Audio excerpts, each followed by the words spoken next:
welcome to the show. Thank you, Marty. Glad to be here. Long time coming. A lot of Yes, I there's a lot I of wanted to apologize that it's taken so long, but I'm no, glad that we're here. it's all good. Better late than never. A lot of chatter on Twitter about this discussion. Been trying to think of how to frame it. I think the easiest way is just to begin with the simple question: is Bitcoin violence? So I stopped using that word over a year ago because I don't think it's a productive word. And I actually changed how I talked about it. So anytime someone brings that up, they're talking about something I haven't said for over a year. But I'm happy to talk about why I said that.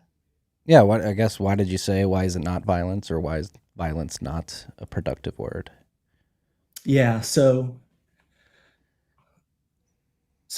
I'm the military dude, and the way that the military, especially the US military, uses that word is more so associated with how the French used that word back during the early days of the United States. So when the French military was kind of the dominant global military.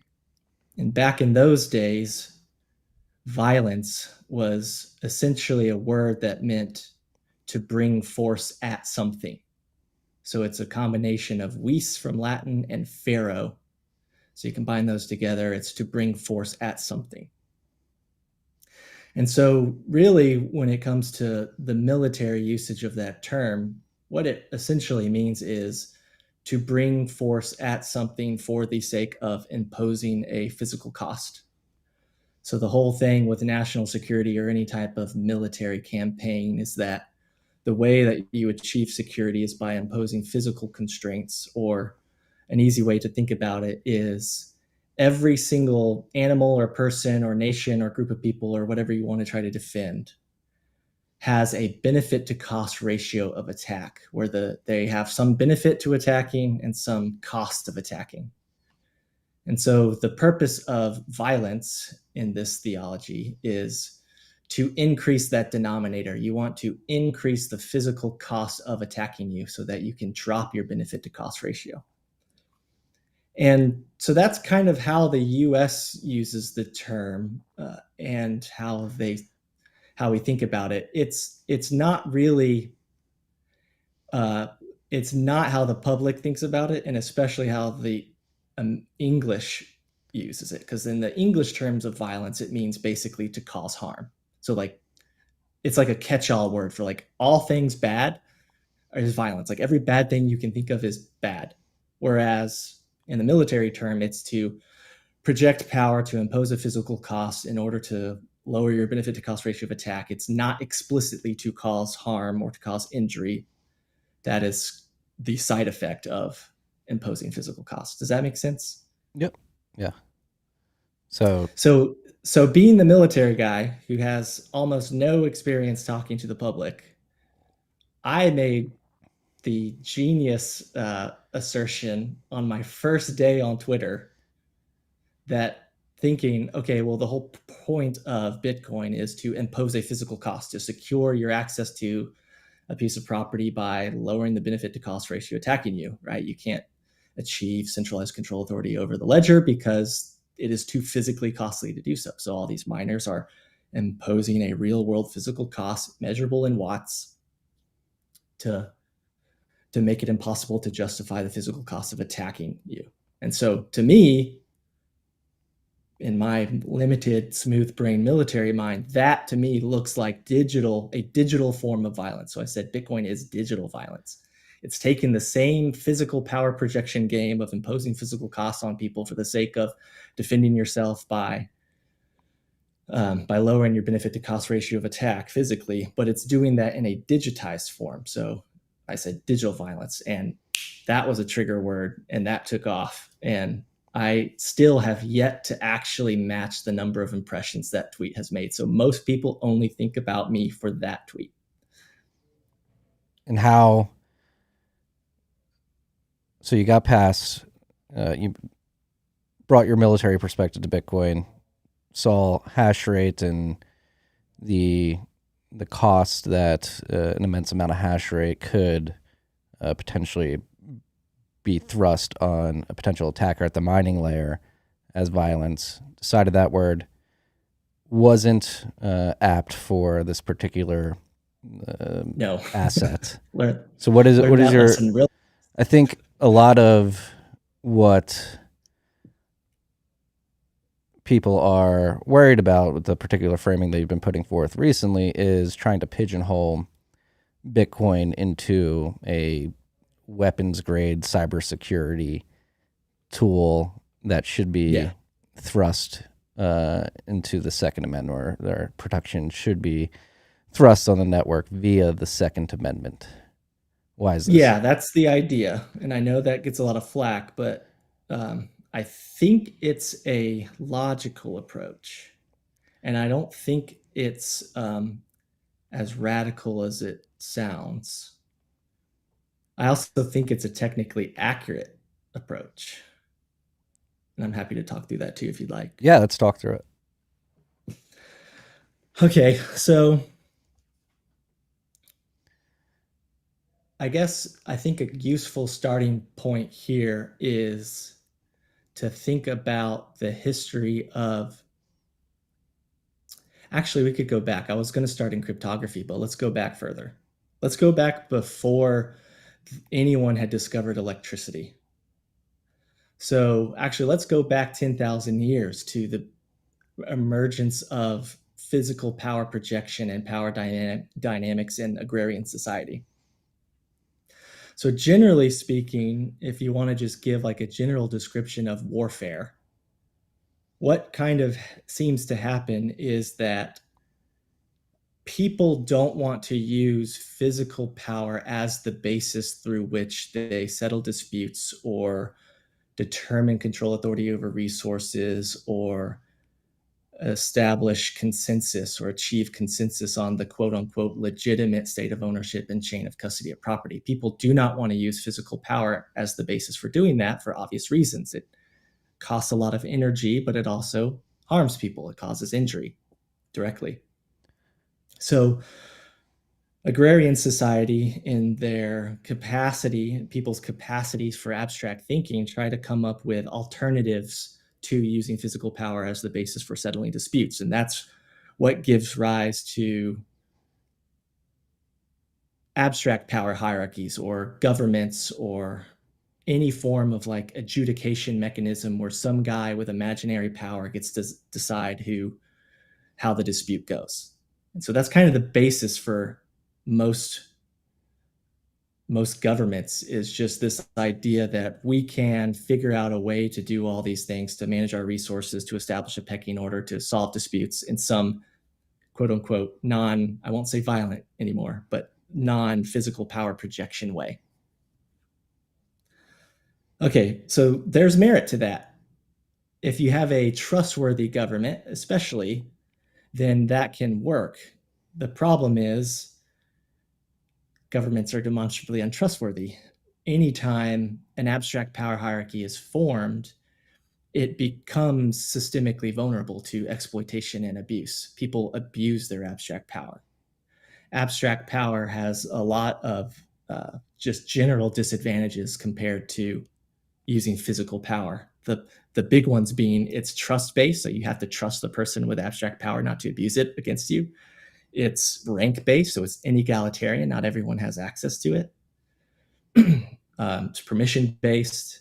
It's just, it has a bunch of flaws that make it systemically exploitable. And at the end of the day, it's fundamentally a belief system. There is really no such thing, at least in physical reality, as the government. You can't touch the government. It's a belief system. People are just agreeing in this higher power and going along with it.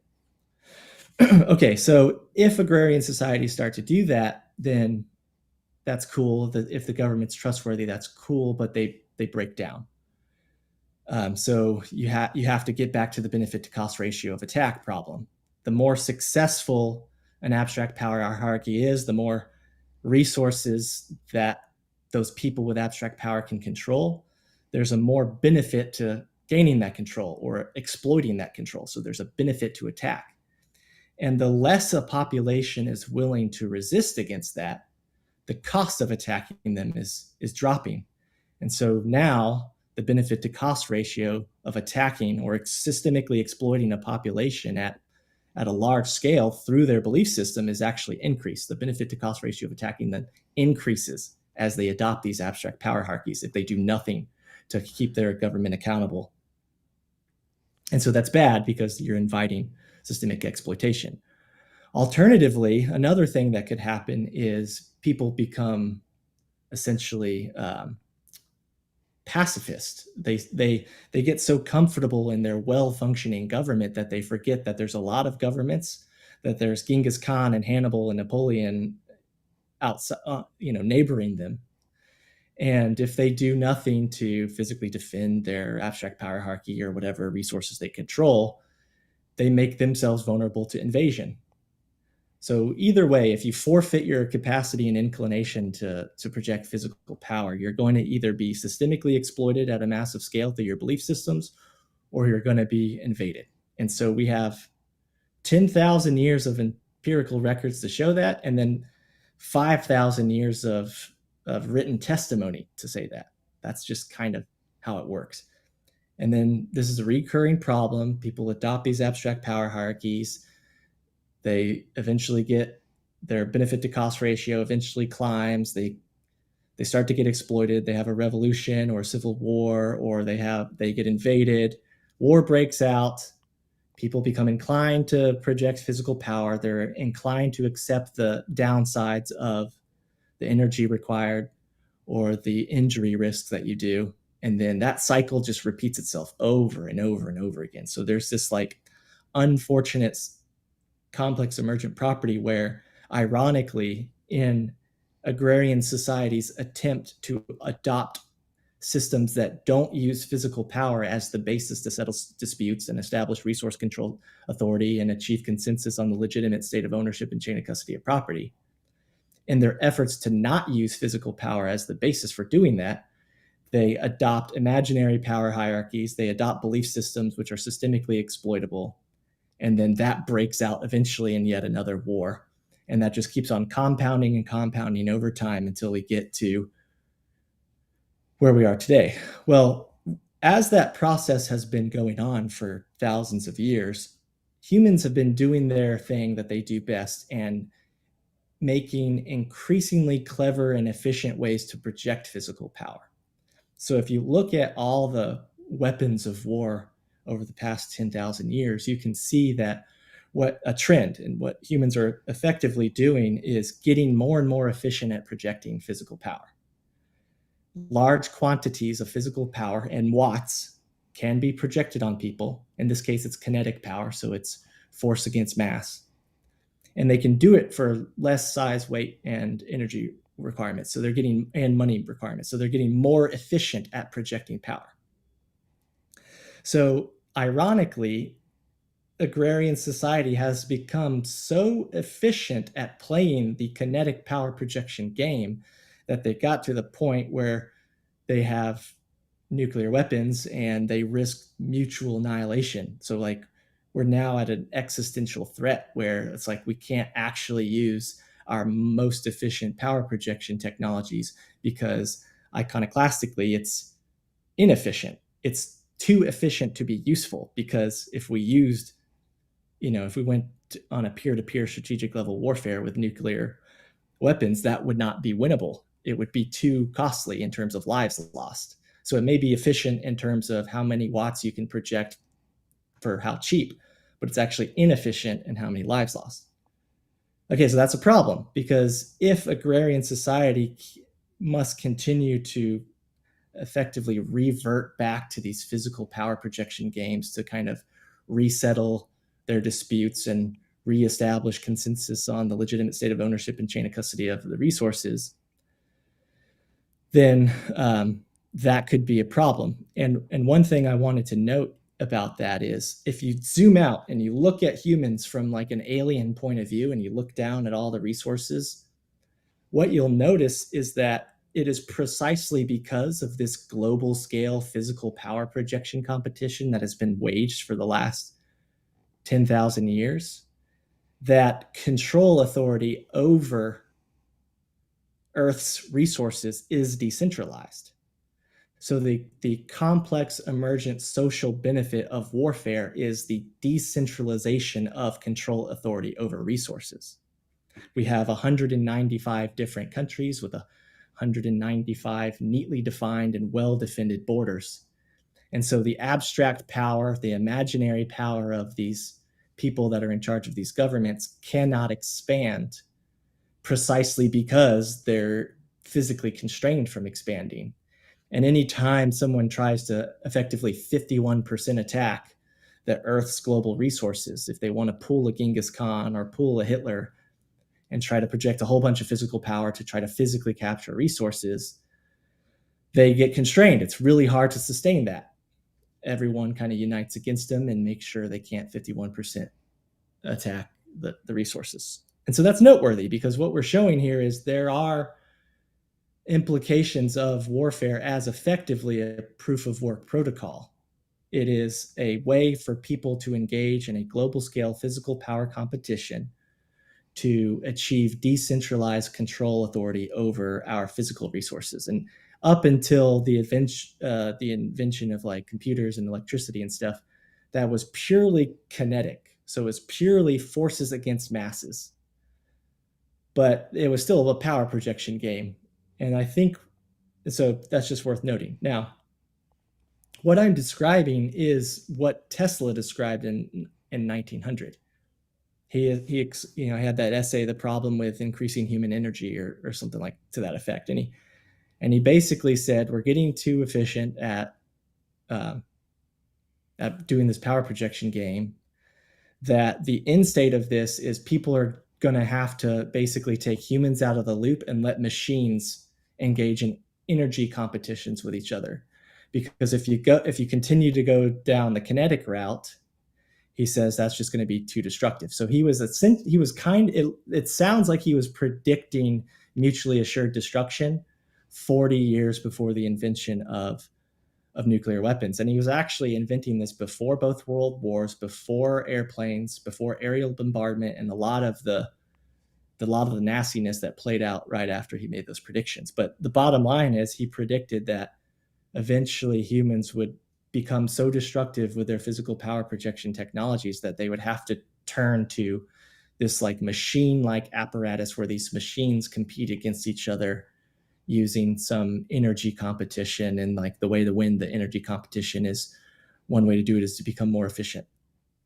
So I say all that because that makes sense from kind of just a big picture head in the cloud level. And we see it play out at the nuclear strategic level.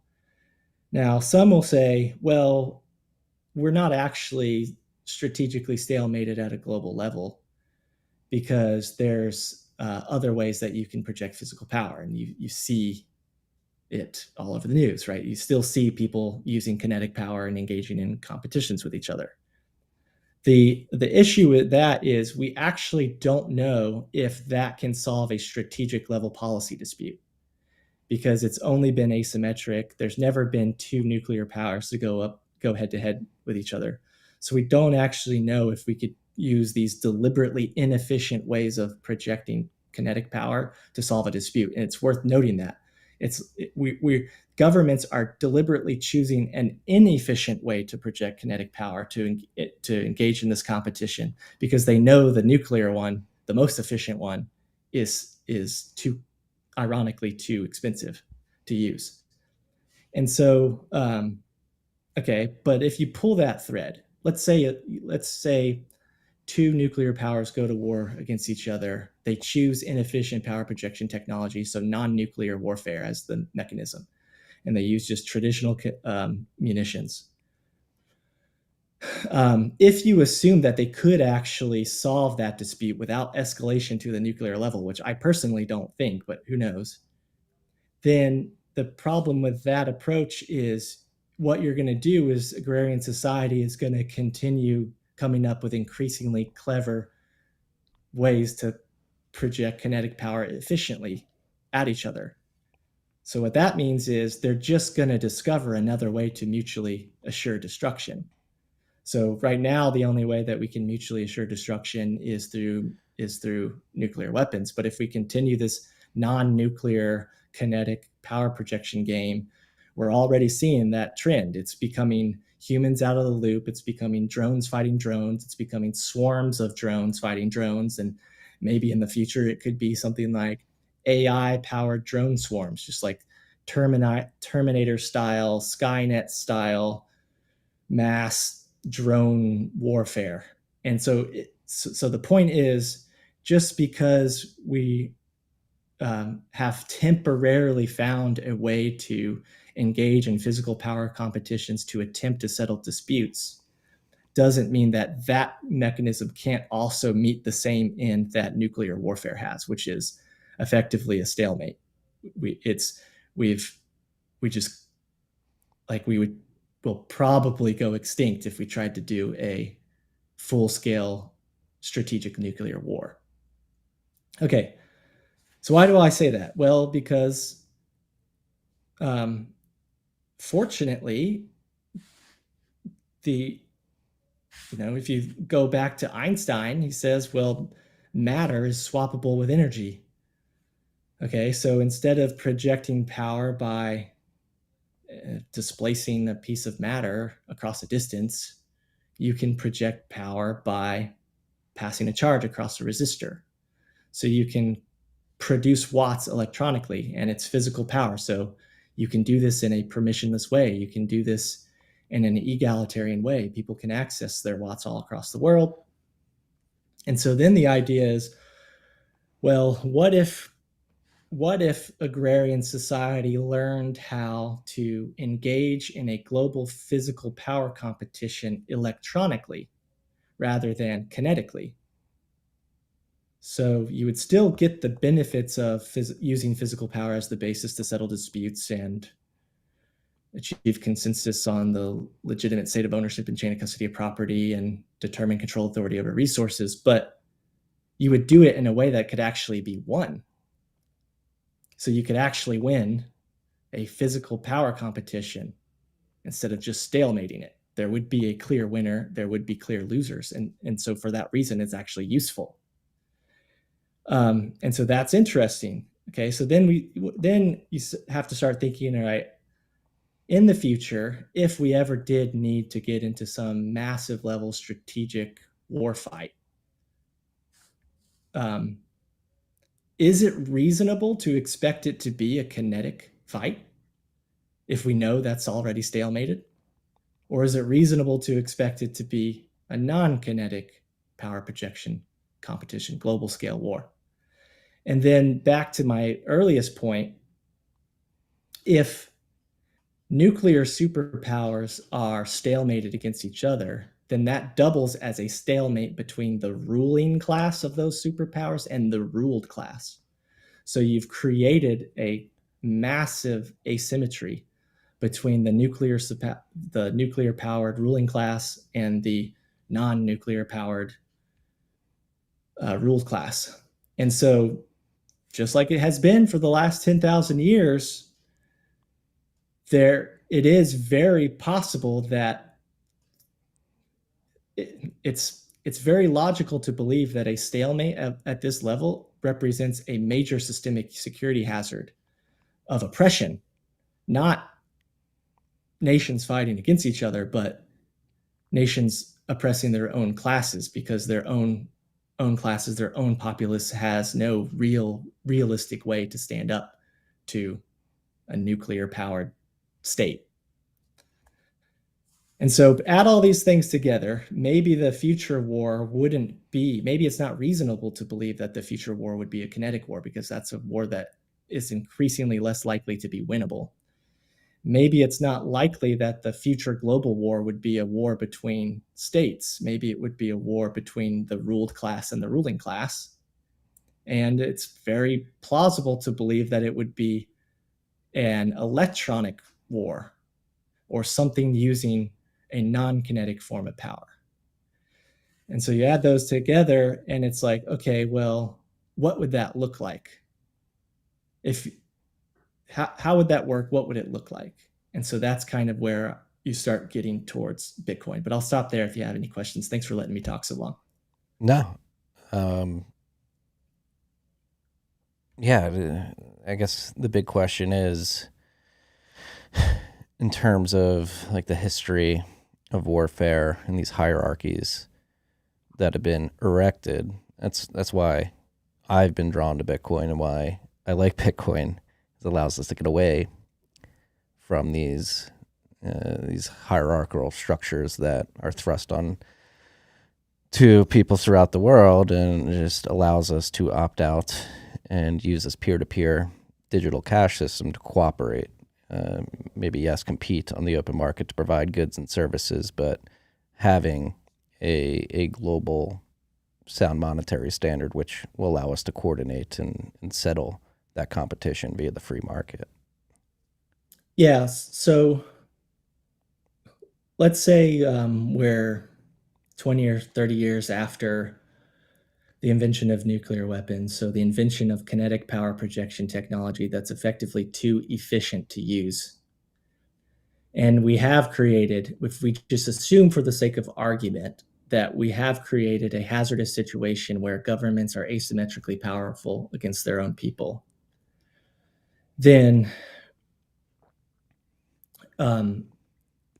situations like, or technologies like cryptography represent a way for people to secure themselves against systemic exploitation and abuse from their own governments.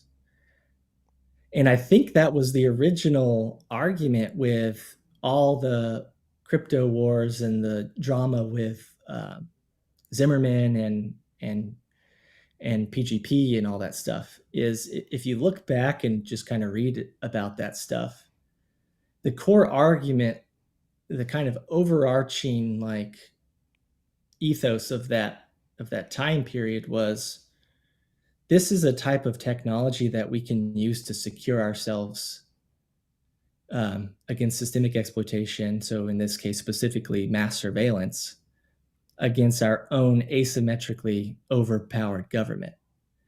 And Zimmerman, it seemed like people like him and the cypherpunks were really trying to empower the public to have this access to this technology.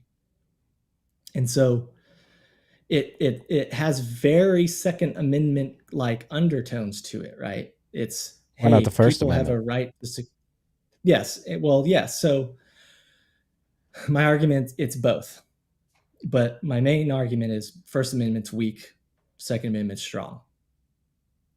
So, but if we go back to that, before the whole First Amendment thing popped up, really it's like, okay, people, here is what the government defines as military grade munitions that people can have access to, that people want to have access to, so they can secure themselves against systemic exploitation and abuse from their own government. And the problem was the government was trying to prohibit them from doing that. That's what made people so angry. It's, hey, if there is some non-lethal way that I can secure myself against the asymmetric power of you, then I deserve to have access to that. Like, why should I not have access to that? And why would you stop me? And that was one of the main big undertones of that movement. And I know that the angle that Zimmerman took, and especially the public took to support him, was to make the argument that, hey, RSA encryption is code. Code is speech. People have the right to free speech. This is unconstitutional. And I know that like MIT Press printed out RSA code on like their, and then like exported it just to like out of solidarity, and the people would wear the shirts too. But although the public was really pushing the First Amendment argument, I think that the Second Amendment argument was also a strong argument that could have been taken. And and and as that case was going forward, and as the Zimmerman's legal defense was kind of starting to pressure the government on that, they backed off real fast. So it's important to point out that it was, although they tried to play the, hey, you're violating the Export Control Act by exporting this, what we define as munitions. As soon as the public started pushing back on them, they backed off real fast. That case was never settled. And then follow-on cases, because of the popularity of the First Amendment argument, follow-on cases were pretty able to like set the formal precedent that speech represents code. People have a right to free speech, et cetera, et cetera. But we know for sure that it wasn't just a First Amendment argument because of the Clipper chip debacle. So after the Zimmerman case, NSA was like, okay, fine, you can have your encryption, you can have your free speech, use our Clipper chip. But that was encryption technology that had a backdoor to it. It allowed the NSA to bypass the keys and look at everyone's messages, encrypted messages. And so policymakers tried to argue, it's like, hey, you can have your free speech and you can have your encryption, just use this encryption. And the public raised hell, gave them a big middle finger. Why? Because the point is not just free speech, it is the right to be secure against exploitation of my own government. So Clipper chip still gives the government the means to mass surveil me or to exploit me in other ways. So it's like clearly not just a First Amendment like angle, because if it were, then people wouldn't have been so upset about the Clipper chip.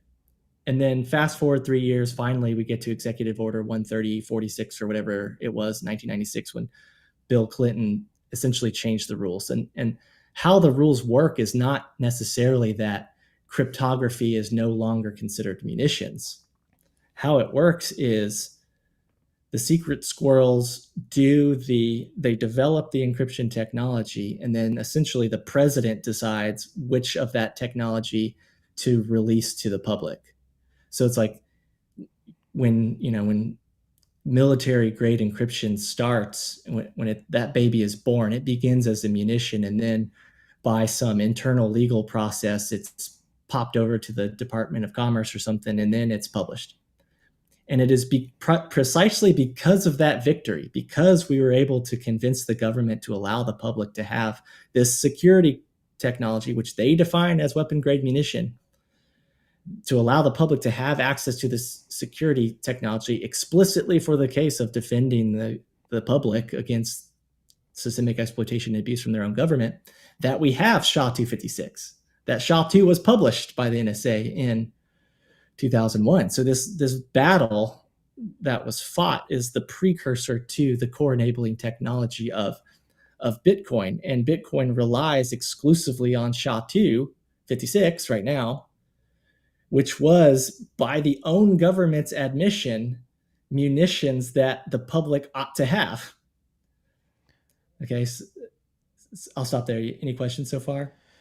No questions. A couple comments. Going back to Second Amendment, stronger than the First Amendment. I would disagree with that. And then on sort of building on what you just said, I think this proves it. Like yes, we can agree that encryption was defined as weapons grade munitions by the government, but I think why they had to allow Zimmerman and company succeed in getting PGP into the hands of the public is because at the end of the day, code is free speech. It is simply text. And there's a more recent precedent that doesn't involve cryptography at all that really drives this point home, and that's Defense Distributed, which won a massive case and basically got their files that allow people to 3D print actual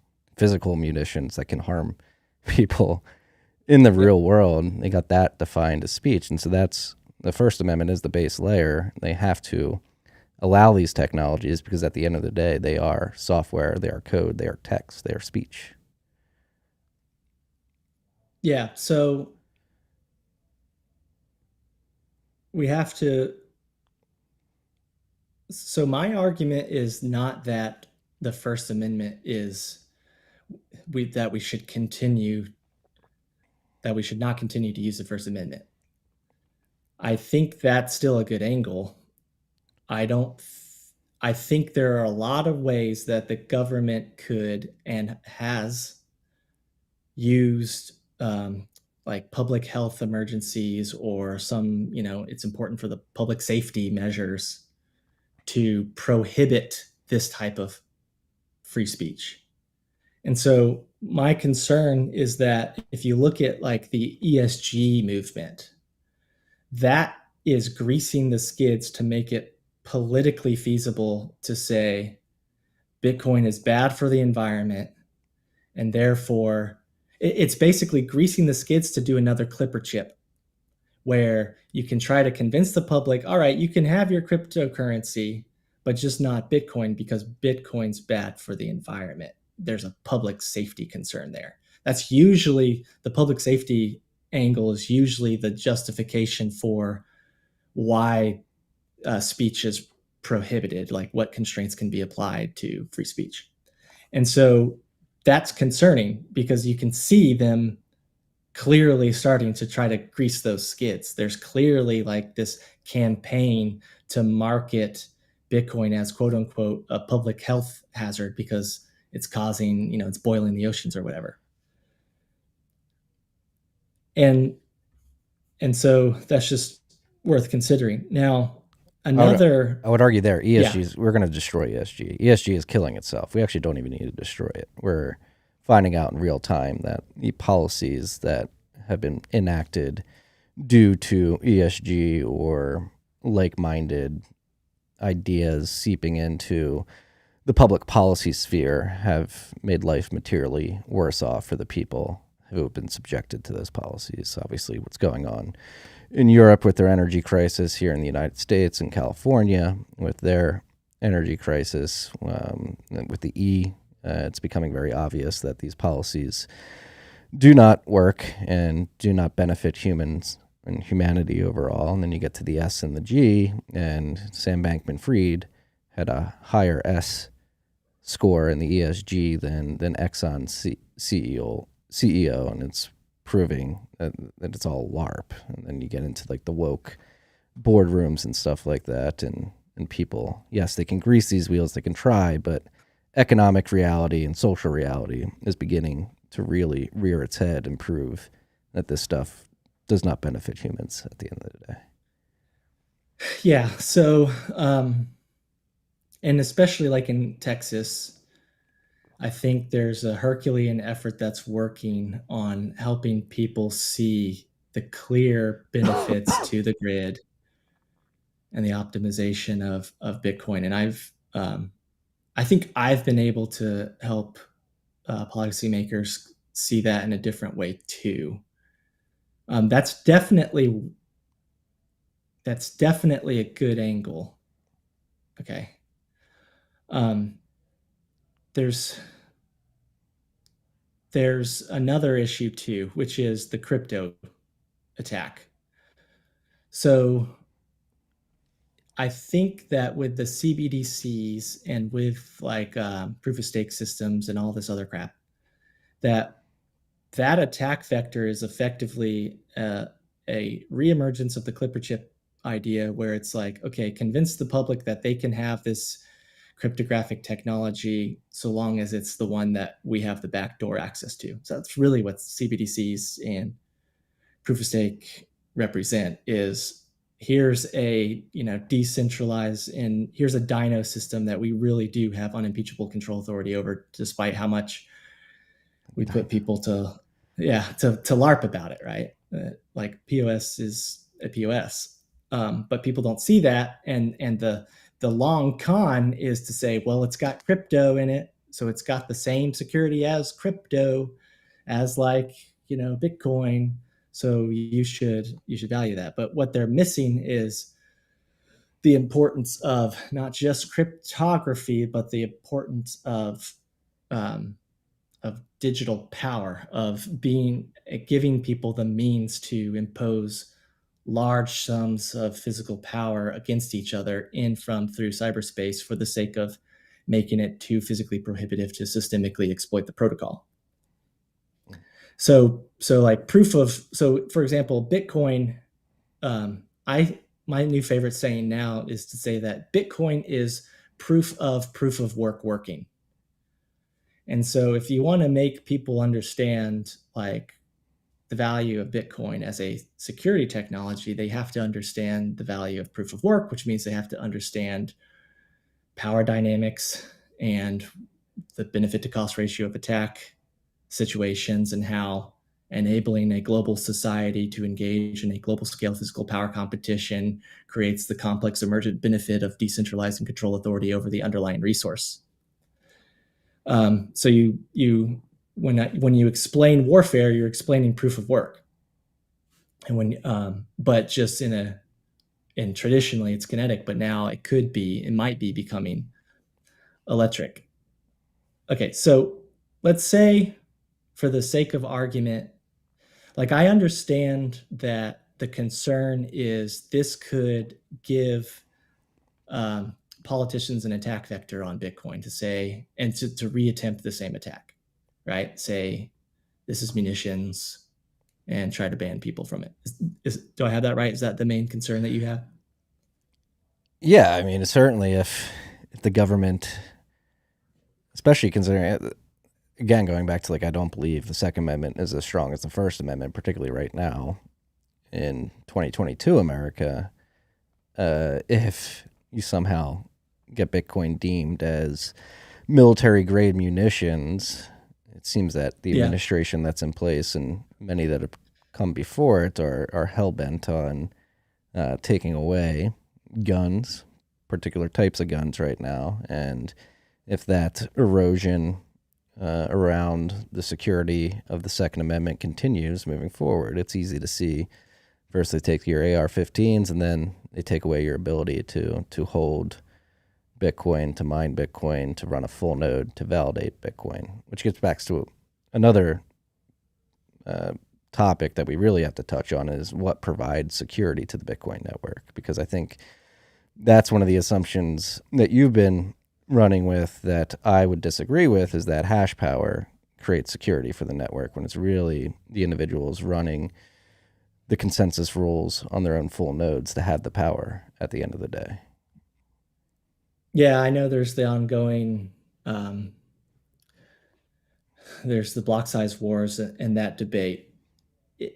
I don't think we can know yet for sure. I think it's probably like a checks and balance thing. I think it's probably a combination of both.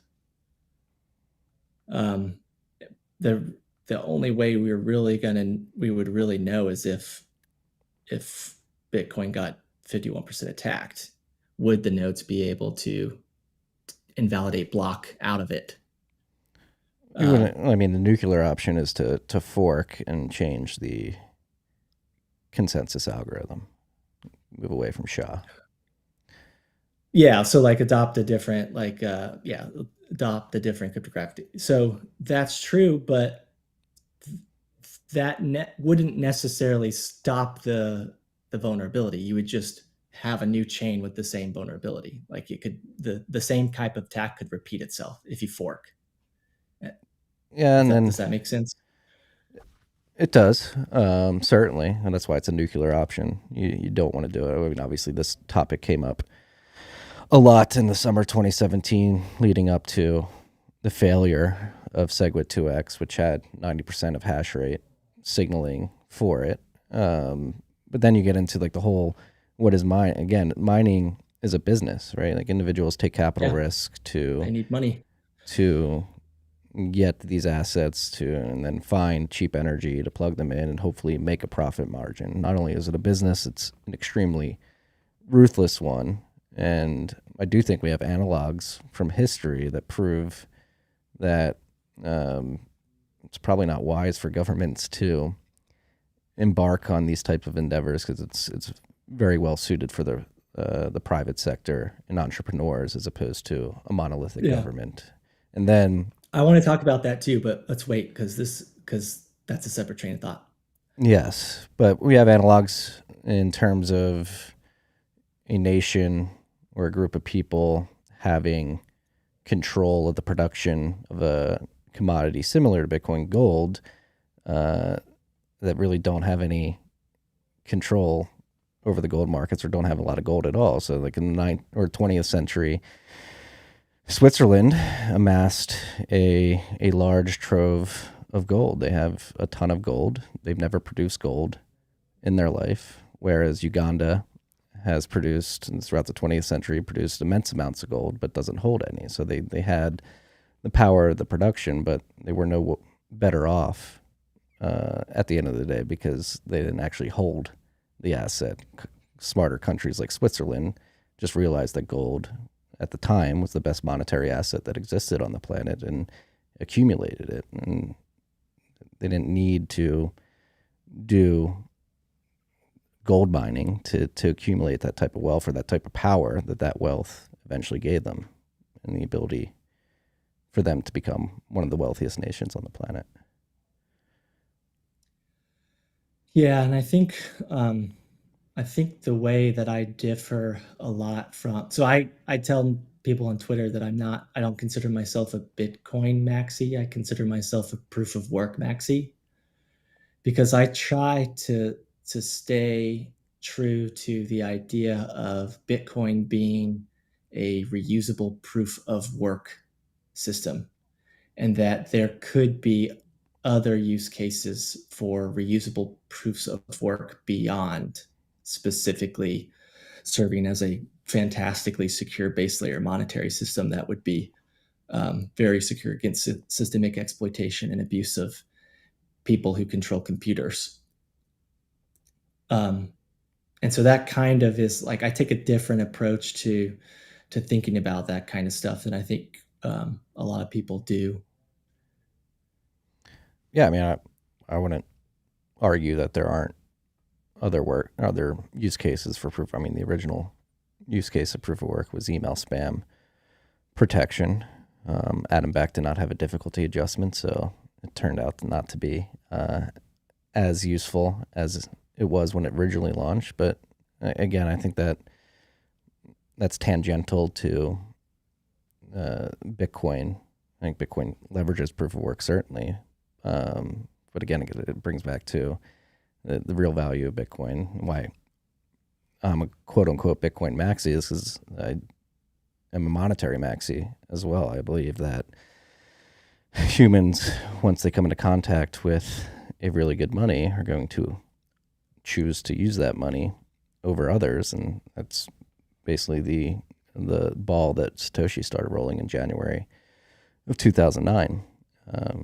And I see that free market money as being a way to opt out of the bloated federal government system that exists all throughout the world and will allow individuals like you and me to coordinate, to accumulate wealth, to coordinate economic activity and reinvest in the economy. Like I don't see the need for nation states to spin up hash forces and do all this. The free market economy has already done an incredible job of building out the infrastructure of the Bitcoin network, whether it be full node software, full node devices, whether it be mining ASICs, energy contracts, energy infrastructure. The free market has taken care of that pretty miraculously and pretty incredibly in the first 14 years that the network has existed. So I can give you an alternative perspective if you're interested. Let's do it. As nuclear weapons were being designed, so too were the first operationally proven general purpose state machines, aka modern day computers. In fact, the first operational general purpose state machine, the first programs that it was running when it was at Harvard, it's the Harvard Mark 1. Among the first programs that it was running was the design for the detonation device for the Manhattan Project. So von Neumann was coming here into Cambridge to replug the transistors or the plug boards of this computer in order to have it run the program to design the bombs or to see what's the best like implosion mechanism. Anyways, the point is, As humans were kind of starting to get to the point where they're projecting kinetic power to the point where it's too devastating, they're also starting to create the very beginnings of what would become the now virtual reality we know as cyberspace. And really, what computers represent is a belief system. It's we choose to assign symbolic meanings to state changes in a state machine. And we choose to abstract that at higher and higher levels. We started with machine code, where we're just using Boolean logic to convert state changes to information, ones and zeros. And then that scaled up to assembly language, and that scaled up to general purpose language. And now we don't even talk about software as if it's a general purpose language anymore. We talk about software at such an abstract level that we call it things like coins or thumbnails or clouds. Is it a belief system, or is it? I mean, it's object like you put in inputs and you get objective outputs. Is that Yeah. belief, or is that? Isn't it weird? So this gets to like the core mind-blowing pieces of like computer science, which is the machines are obviously real. The machines in front of us and the state changes that we can see in front of us, and this array of light emitting diodes that we're using to talk to each other, and like that's obviously something real and shared objective physical reality. But the way that is being presented to you is that humans effectively invented a symbolic language, a syntactically and symbolically complex language called machine code, and learn to apply that symbolic meaning to. I wish I had I usually have like a prop for this. Oh, here we go. So here's you see this? Yep. So this is a state mechanism, right? It's got two states, on and off. Okay, this is a state mechanism. The state space is two states. So what humans decided to do is they decided to call that state 1 and that state 0. So they digitized a state change in a state mechanism. So the state thing, this is real, right? This is clearly a state, and this is clearly not a state. But this is not 1, this is not 0. We are applying that meaning to the state change. If that makes sense, it's a symbolic. We're using our prefrontal cortexes to imply symbolic meaning to a state change. And we're choosing to decide, but we're volunteering to decide to call that 1 and call that 0. And that's machine code in a nutshell. It's just this mind-bendingly miraculous thing where we can assign symbolic meaning to state changes in a state machine. And then with general purpose stored program computers that von Neumann and the people invented in the 40s, what they figured out how to do was store information. So store state changes as information within machines, and then have those machines recursively run operations on their own instructions. So when a computer programmer is like programming a computer, they're essentially just converting state changes into information and having the computer. They're basically created a way for humans to speak to machines, and then for machines to then take that information and then speak back to humans. And so you're having a computer speak their machine code, but then translate it back to the symbolic language that you can understand, or in some way that you can understand. So what you see in front of you is what has been programmed to look like what you normally see in front of you, but really all you're doing is just looking at an array of light emitting diodes. It's like you don't know for sure that I'm real, if that makes sense. You just know based off of where we are in technology, and how kind of like your own kind of experiential knowledge that even though all you are doing is looking at a computer screen right now, I'm probably real. I know it's trippy. It's computer science is pretty miraculous. Are you an AI? An AI hologram? Just to be determined. No one. So you haven't seen me around, right? I have Like, have not. you We have seen me not in met in public? person. Yeah. So I could be. And even if we had, how could I know this isn't a deep fake? That's But true. but how does this pertain to Bitcoin and its nature? Yeah. And So we have two parallel paths that are developing. People can no longer um, use kinetic power. But at the same time, people are learning ways to apply symbolic meaning to state changes. And they're becoming increasingly more important or better, faster, cheaper computers and better, lower size, weight, and power requirements, more efficient computing requirements.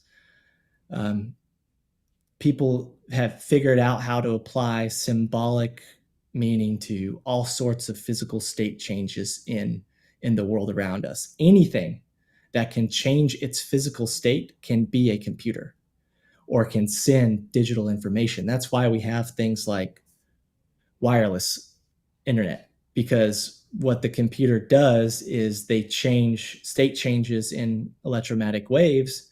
They apply symbolic meaning to those, to its phase and frequency and amplitude and stuff like that. And so you can digitize state changes in the environment to send information wirelessly from one computer to the other. So the point is, you can change any physical phenomenon into information. Okay. Well, we at this point we're getting so good with that. Like, we have photonic computers now where we're sending laser, like we're transmitting information through laser light. So you can change all the same stuff with normally with electromagnetic radiation. And it's becoming super efficient. You can send a lot of data. Like, the fastest computer chip right now can send the entire internet's worth of data within like 3 seconds. Okay. What has been unspoken, this unspoken engineering assumption that people have been tacitly making, that people have not been admitting to, is that they are believing that more efficient computing is better. They believe that it is virtuous to build state changing mechanisms where the transistor states are cheaper and cheaper and cheaper to change, require less and less energy, are smaller and smaller and smaller. And that's what's driving like the performance of AI and stuff. It's just so cheap, so small that you can have your NVIDIA 3080 and run like ray tracing on Call of Duty and stuff like that. Okay, well, what people aren't asking is, what if you did the opposite? What if you tried to create a computer that has very difficult to change states? Like, it takes a lot of power to change state. What would be the advantages of that? And so this is where it comes back down to Bitcoin, because I think a lot of the reason why I have a very different perspective of Bitcoin than most people is because I do not look at Bitcoin as an innovation in software. I look at Bitcoin as an innovation in the base layer of the tech stack. It is a fundamentally different base layer state changing mechanism, to where today we're not just using what we know as our regular computers. We're not just using floating gate transistors as the state changing mechanism through which we use our software or program stuff. I think what proof of work does at the fundamental level is change quantities of electric power and use quantities of electric power as the state changing mechanism of the computer. So that's just a complicated computer science engineer nerd way of saying that we're effectively turning the global scale electric power grid into the base layer computer. We're turning the world, the entire global scale electric power grid, into a base layer state mechanism and then plugging it into the internet.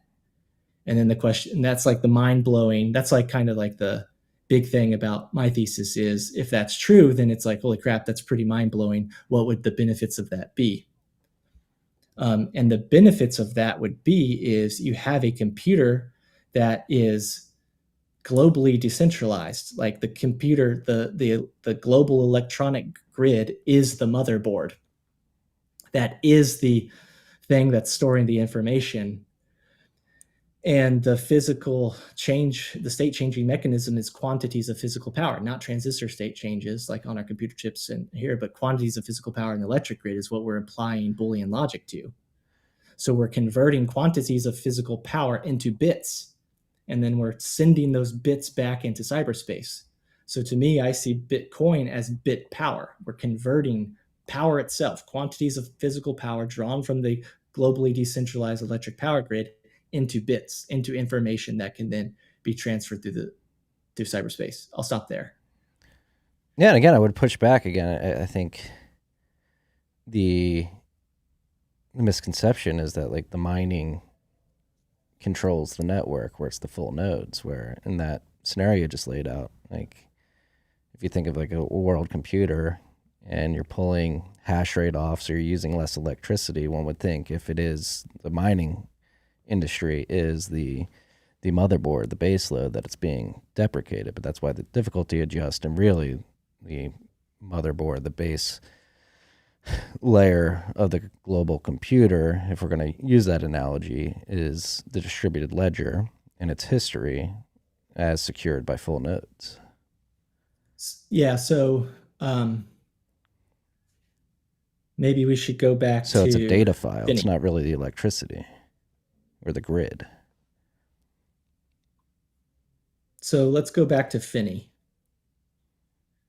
Finney makes reusable proofs of work, converting, if we just assume I'm right for a second, just for the sake of argument, converting quantities of electric power into information that you can choose to call, these bits of information. You can choose to abstract them as coins, or in his case, reusable proofs. A challenge with Finney's efforts was that it still essentially relied on pretty much a trusted server, like a centralized server, right? And so one of the big changes between Finney's approach and Satoshi's approach was, okay, take reusable proofs of work, this whole idea, but you don't want to have to rely on a centralized server to manage that, because then you have to trust in that server, and trust is not a very good security protocol, right? You could easily be exploited by that. And so his approach, of course, obviously, was to use a distributed network. But of course, and so there's your nodes. The problem, of course, with using distributed networks is you run into the Byzantine generals problem, right?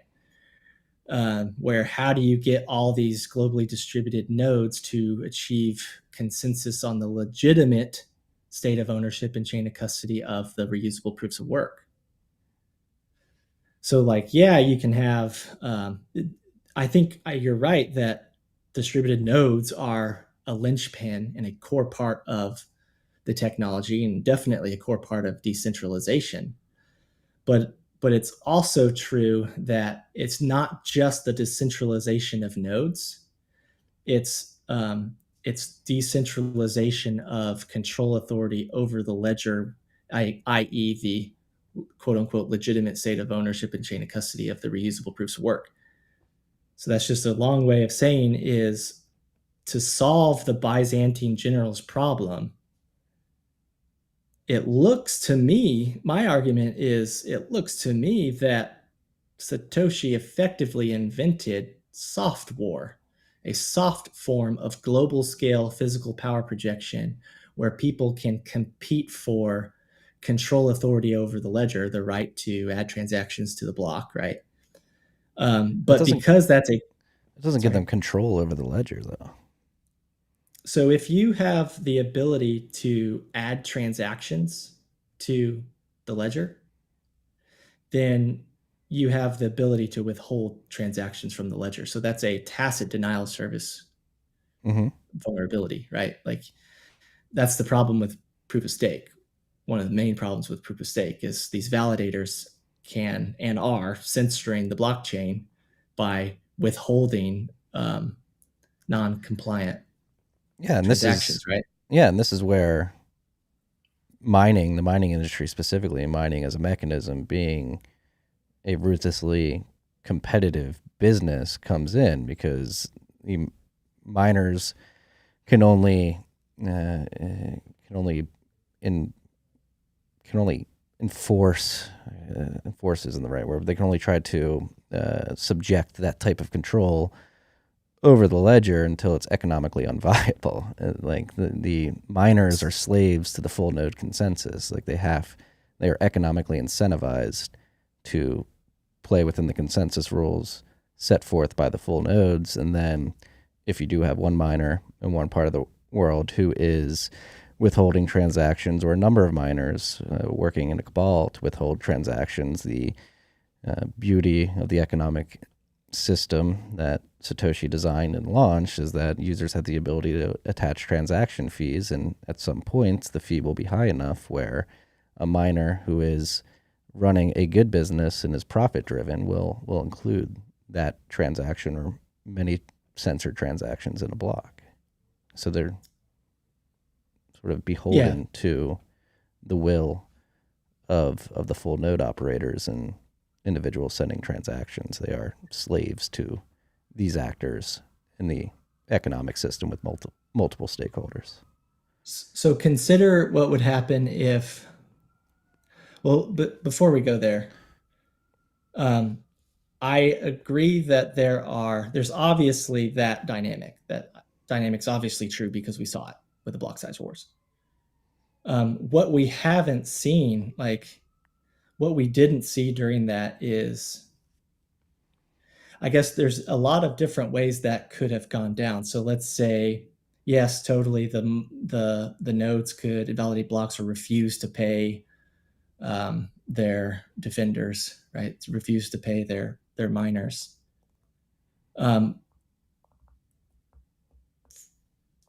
Like we haven't, they weren't, that theoretically could have made them super vulnerable to a 51% attack as they were doing that, and it might have just been the case that that didn't happen, if that makes sense.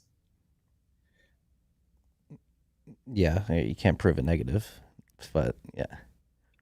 So like I guess I'm saying there's a whole lot of ways that you can compromise the security of Bitcoin, and I'll give you another. we haven't tested them all. I mean, we've talked about the fork wars.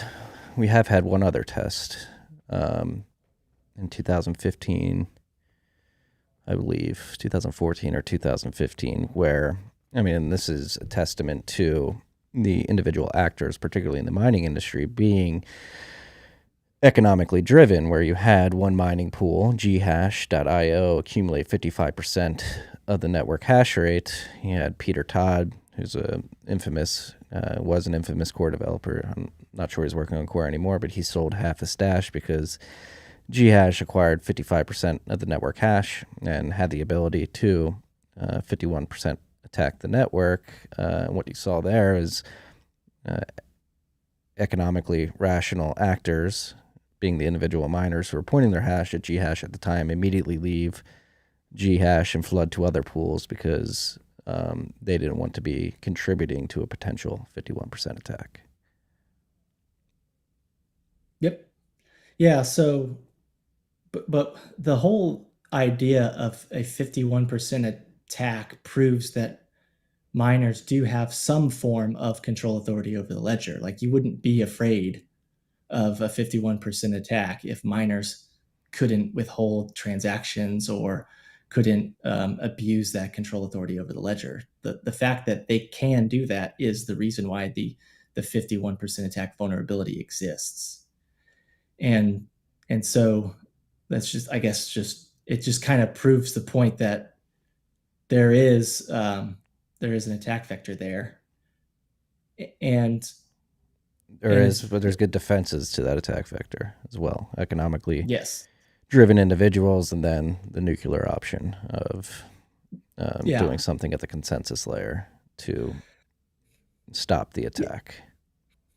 Yeah. So if you take my kind of radical theory and you look at it as a soft war type of dynamic, Power is the ultimate free market, whether it exists in kinetic form or electric form. Like your ability to find sources of power, to wield sources of power, to come up with increasingly clever tactics, techniques, and technologies to project power more efficiently. That's in my opinion, the real free market. And um, and so when you couple this ability to add transactions to the block to the projection of power, what you do is you recreate all the complex emergent benefits of power projection that we already see in kinetic warfare, but you effectively replace it now in the cyber domain. And so that's just a long way of saying, like, you know how the whole point of proof of work is to impose a physical cost, to prohibit a denial of service attack. That was like the original point. You can't send an email unless you solve it, but you go through the burden of spending the electricity of solving the hash cost function. What Satoshi did was he coupled the ability to add transactions to the block. He basically used proof of work to defend that control action. So you cannot add transactions to the block unless you solve the hash cost function. So he's using proof of work to secure the ledger against systemic exploitation in that way. Does that make sense? Is he securing the ledger, or is he just leveraging proof of work, particularly with a difficulty adjustment, to create a fair way to add transactions, a fair way on a globally distributed network? I think it's both. I think it's definitely fair. I think it's zero trust. I think it's permissionless. I think it's egalitarian, because I think all power projection is that way. But you have to go back to the whole point of proof of work in the beginning, which was proof of work is a denial of service countermeasure, and a 51% attack is a form of denial of service. So it just makes sense to use proof of work to prevent a 51% attack by not allowing people to add transactions to the ledger unless they solve the hash cost function. So you effectively park the ledger behind the proof of work protocol. It's confusing because it's recursive. Bitcoin is effectively proof of the merit of proof of work, or proof of work working. The fact that it hasn't been 51% attacked, the fact that all these dynamics that you're saying, which I also agree with, play out and the game theory plays out, is proof of this proof of work idea working. And so what that means is Bitcoin proves its own merit, that if you enable people the opportunity to use power itself, watts, to impose physical costs, to make it impossible to justify the physical cost of performing these types of systemic exploits, then you can achieve a level of cybersecurity that no other type of software has ever been able to achieve before. Because predating this type of proof of work system, the only way to attempt to secure software is using logical constraints, not physical constraints. So really what Bitcoin, or I guess really what proof of work represents, is the first viable way to physically constrain software, to achieve software security using physical constraints. Mm-hmm. And it's not the only way. And so there's definitely more ways you could exploit Bitcoin. And I'm not trying to argue against like the stuff that you said, but it's just worth considering the potential computer science precedent that what specifically Adam Back may have unlocked here is a total transformation of the game of cybersecurity that we just weren't able to achieve yet. And he did it by tapping into the power grid as the base layer computer. So if you need to send a transaction, like if you send a transaction across the Bitcoin ledger, normally, so like if you go to proof of work and you send a ETH transaction, what's happening at the base layer is transistors, floating gate transistors in my computer change state. It's like essentially nothing happens. It's like basically no power is moved. In order to send a Bitcoin across the ledger, in order to send information across this thing, very large material sums of physical power has changed. So there is a very real and shared objective reality, very expensive quantity of physical power has changed its state. And so that gets pretty cool, because now you can prevent unsafe control actions, or you can secure unsafe control actions like the ability to add transactions to the ledger, by physically constraining it. So it's not that like people don't know what the exploitation to Bitcoin is, and it's not like it's logically constrained. Everybody knows that if you can have majority hash rate, you can systemically exploit your control authority, your tacit control authority over this ledger. It's not that they don't know it, and it's not that they can't logically they can't exploit that logic. It's that it's too physically expensive. It's impossible to justify the physical cost of doing that in watts, not just, and also money, but really in watts. That's game changing, I think, in terms of cybersecurity. I agree. I mean, And that the immense amount of energy needed to add a block of transactions to the network does set Bitcoin aside as something that's incredibly unique, and innovative and revolutionary to a degree. And then I guess this just dovetails into the whole question: why do we have to equate it with war? Why can't it just simply be free market actions, by profit-driven individuals and actors who want the ability to profit from adding transactions to the ledger, and then those individuals whose transactions these miners are adding to the ledger simply want to be able to cooperate, amongst each other outside of the state's purview. yeah, so I guess just from first, like just a very first principles approach, if we say, okay, from a cybersecurity perspective, this is revolutionary. We have figured out a way for people and programs to impose physical costs on each other in, from, through cyberspace, to literally empower people to decrease the benefit to cost ratio of attacking them or exploiting them through their software.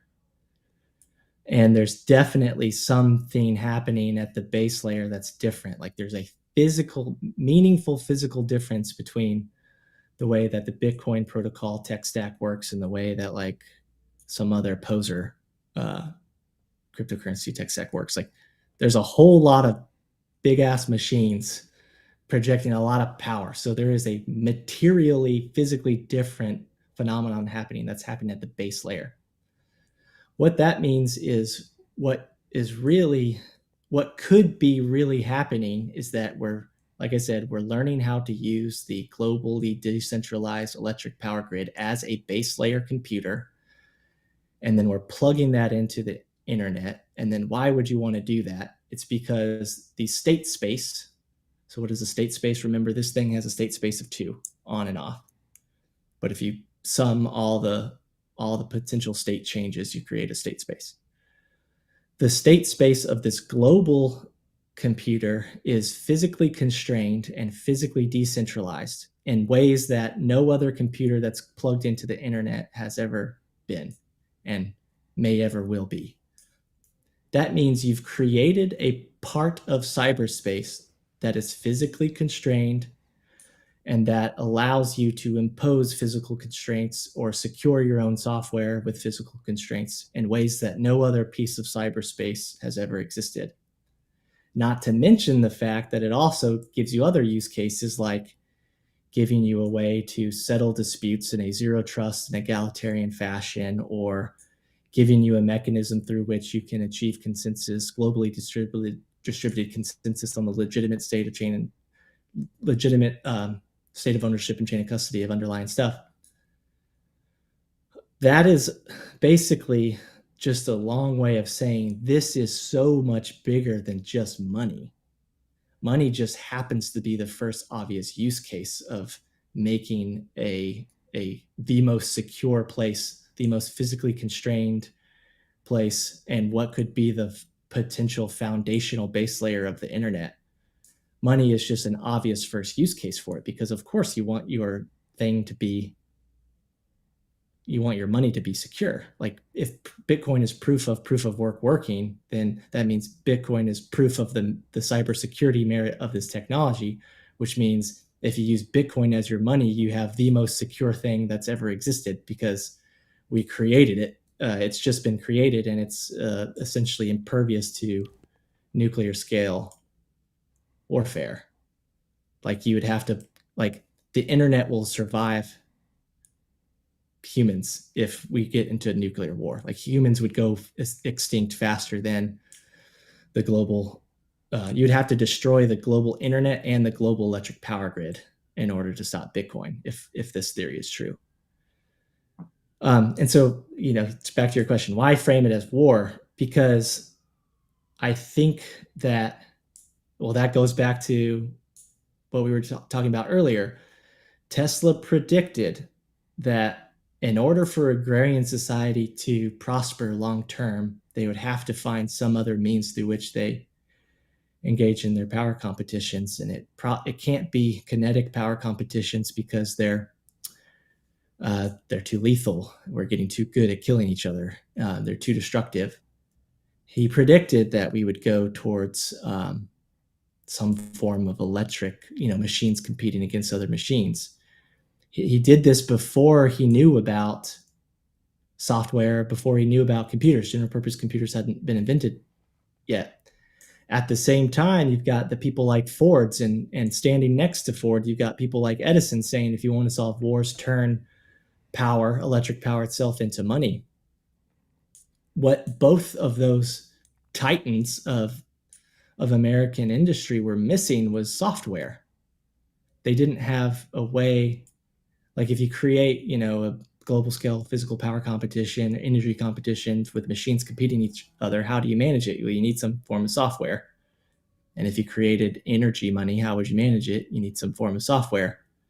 I think what Bitcoin might represent is the marriage of both of those two ideas into a single system, where just as valid as it would be to say that Bitcoin is a form of electronic money, as was the Edison argument, I think it would be equally as technically valid to describe Bitcoin as Tesla's vision of the end state of agrarian warfare, where people are competing against each other in a zero trust and egalitarian way using an electric form of global scale physical power competition. I think they both saw the same end state, and I think Satoshi created it.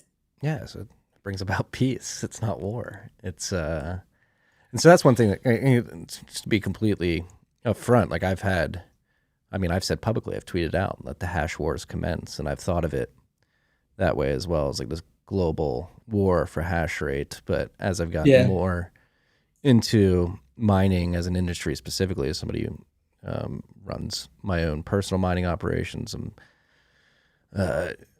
connected, professionally involved with a couple mining companies as well. Like it's becoming glaringly obvious to me, it's not really a war at all. It's ruthless capitalism driven by profit motives. And so that, again, going back to the whole framing of your thesis and trying to get Bitcoin defined as munitions grade cryptography or cryptography grade munitions, or whatever the word is, the phrase, that scares me personally. I won't speak for anybody else, because if it does get defined as that, and the narrative of the world is in a soft war to control the Bitcoin network, or have their stake in the Bitcoin network, and not the world, but governments of the world, which are extremely corrupt, arguably the most dangerous entities that exist on this planet, and really have proven, particularly in the last 3 or 4 years, that they don't really care about civil liberties or freedom in the digital age. Pigeonholing Bitcoin as munitions, warfare grade munitions, creates a crack in the door for the state to say, "Oh, this is warfare grade munitions. Only we had the right to declare war and control those types of munitions. So we're going to take over the hash rate industry." So there's a couple points to unpack there. So you say, okay, clearly Bitcoin is peace, not war. So this is bear in mind, I'm the military dude. So I'll give you just my perspective on this idea of peace.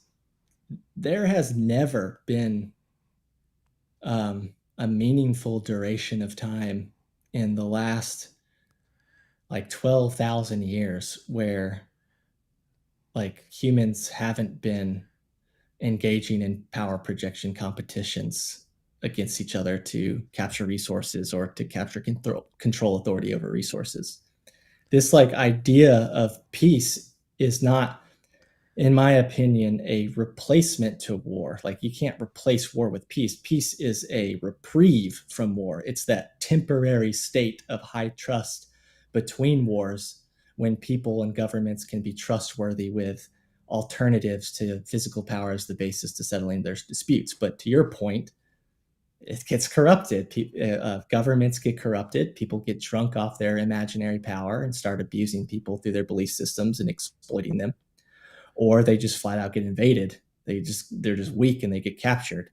So like this idea of peace to me is just is an imaginary thing that has never existed. It's just a reprieve, a temporary reprieve between physical power competitions where our demonstrably dysfunctional abstract power hierarchies are somewhat functional, if that makes sense. Yeah, that does make sense. And again, that's the whole point of Bitcoin. It's like anti-state, separate money from state, because we don't want these corrupt hierarchies getting us into wars. We don't want to fund them or allow them to fund themselves via the fiat monetary system to perturb the ability of peacetime to take hold. Yeah, I mean, that's definitely one. So when I try to look at technology, I try to be as like, what's the word? Like, it sounds bad, but I try to be as like sociopathic as possible. I try to not apply any type of ideology to the technology, despite what its inventor might have called it.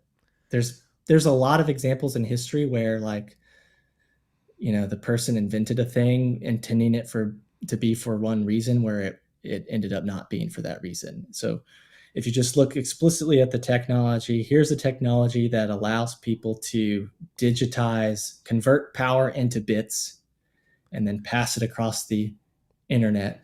And by doing so, you can essentially send packets of power. You can convert real world quantities of power into packets of information and pass it back to each other. And by virtue of doing that, impose physical costs on each other.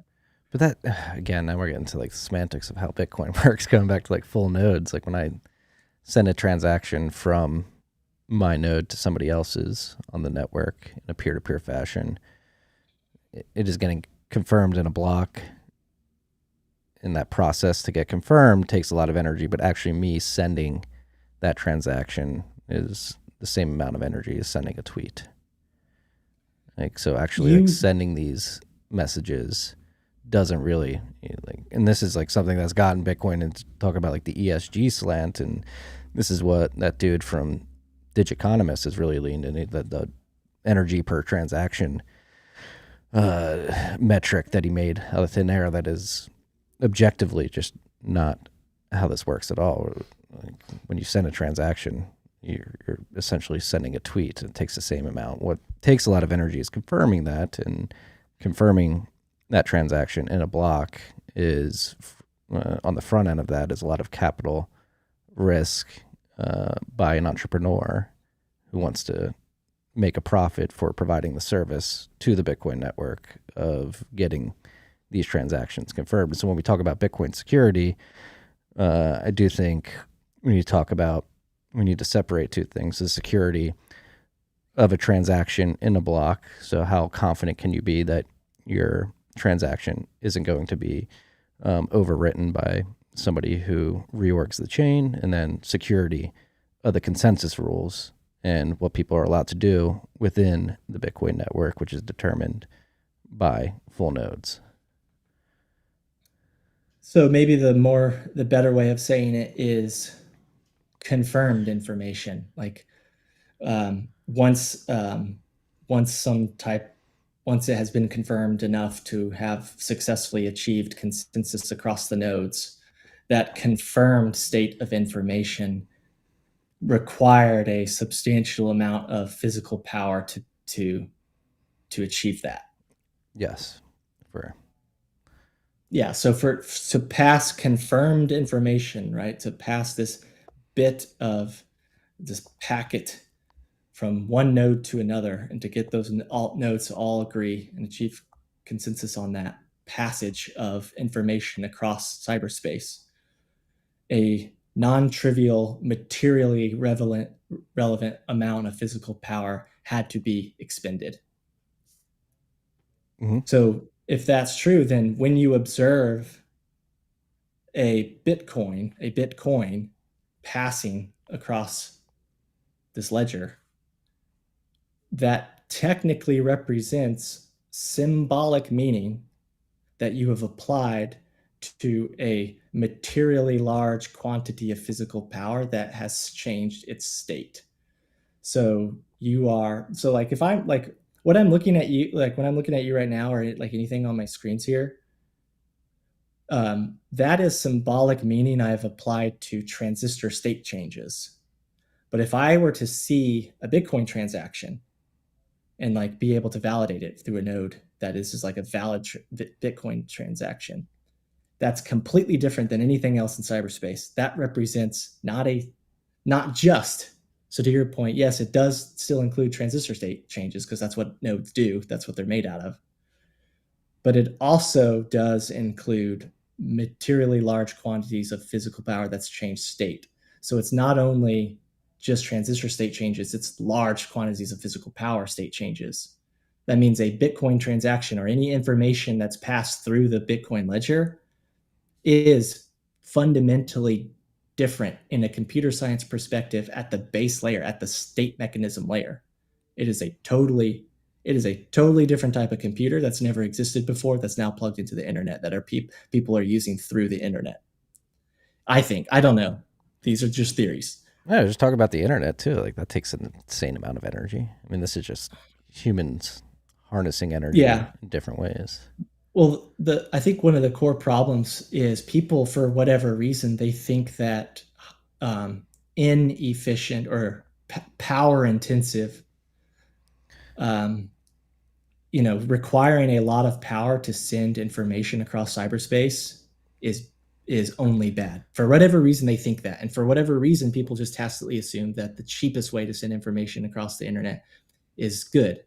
But what Bitcoin proves is that actually there are major important use cases for making it physically expensive in watts to send information across cyberspace. And the obvious one is security, because that is the mechanism through which the reusable proof of work ledger itself is secured against systemic exploitation, at least in the form of 51% attacks. So it gets back to the same thing I keep harping on, where Bitcoin is proof of work working.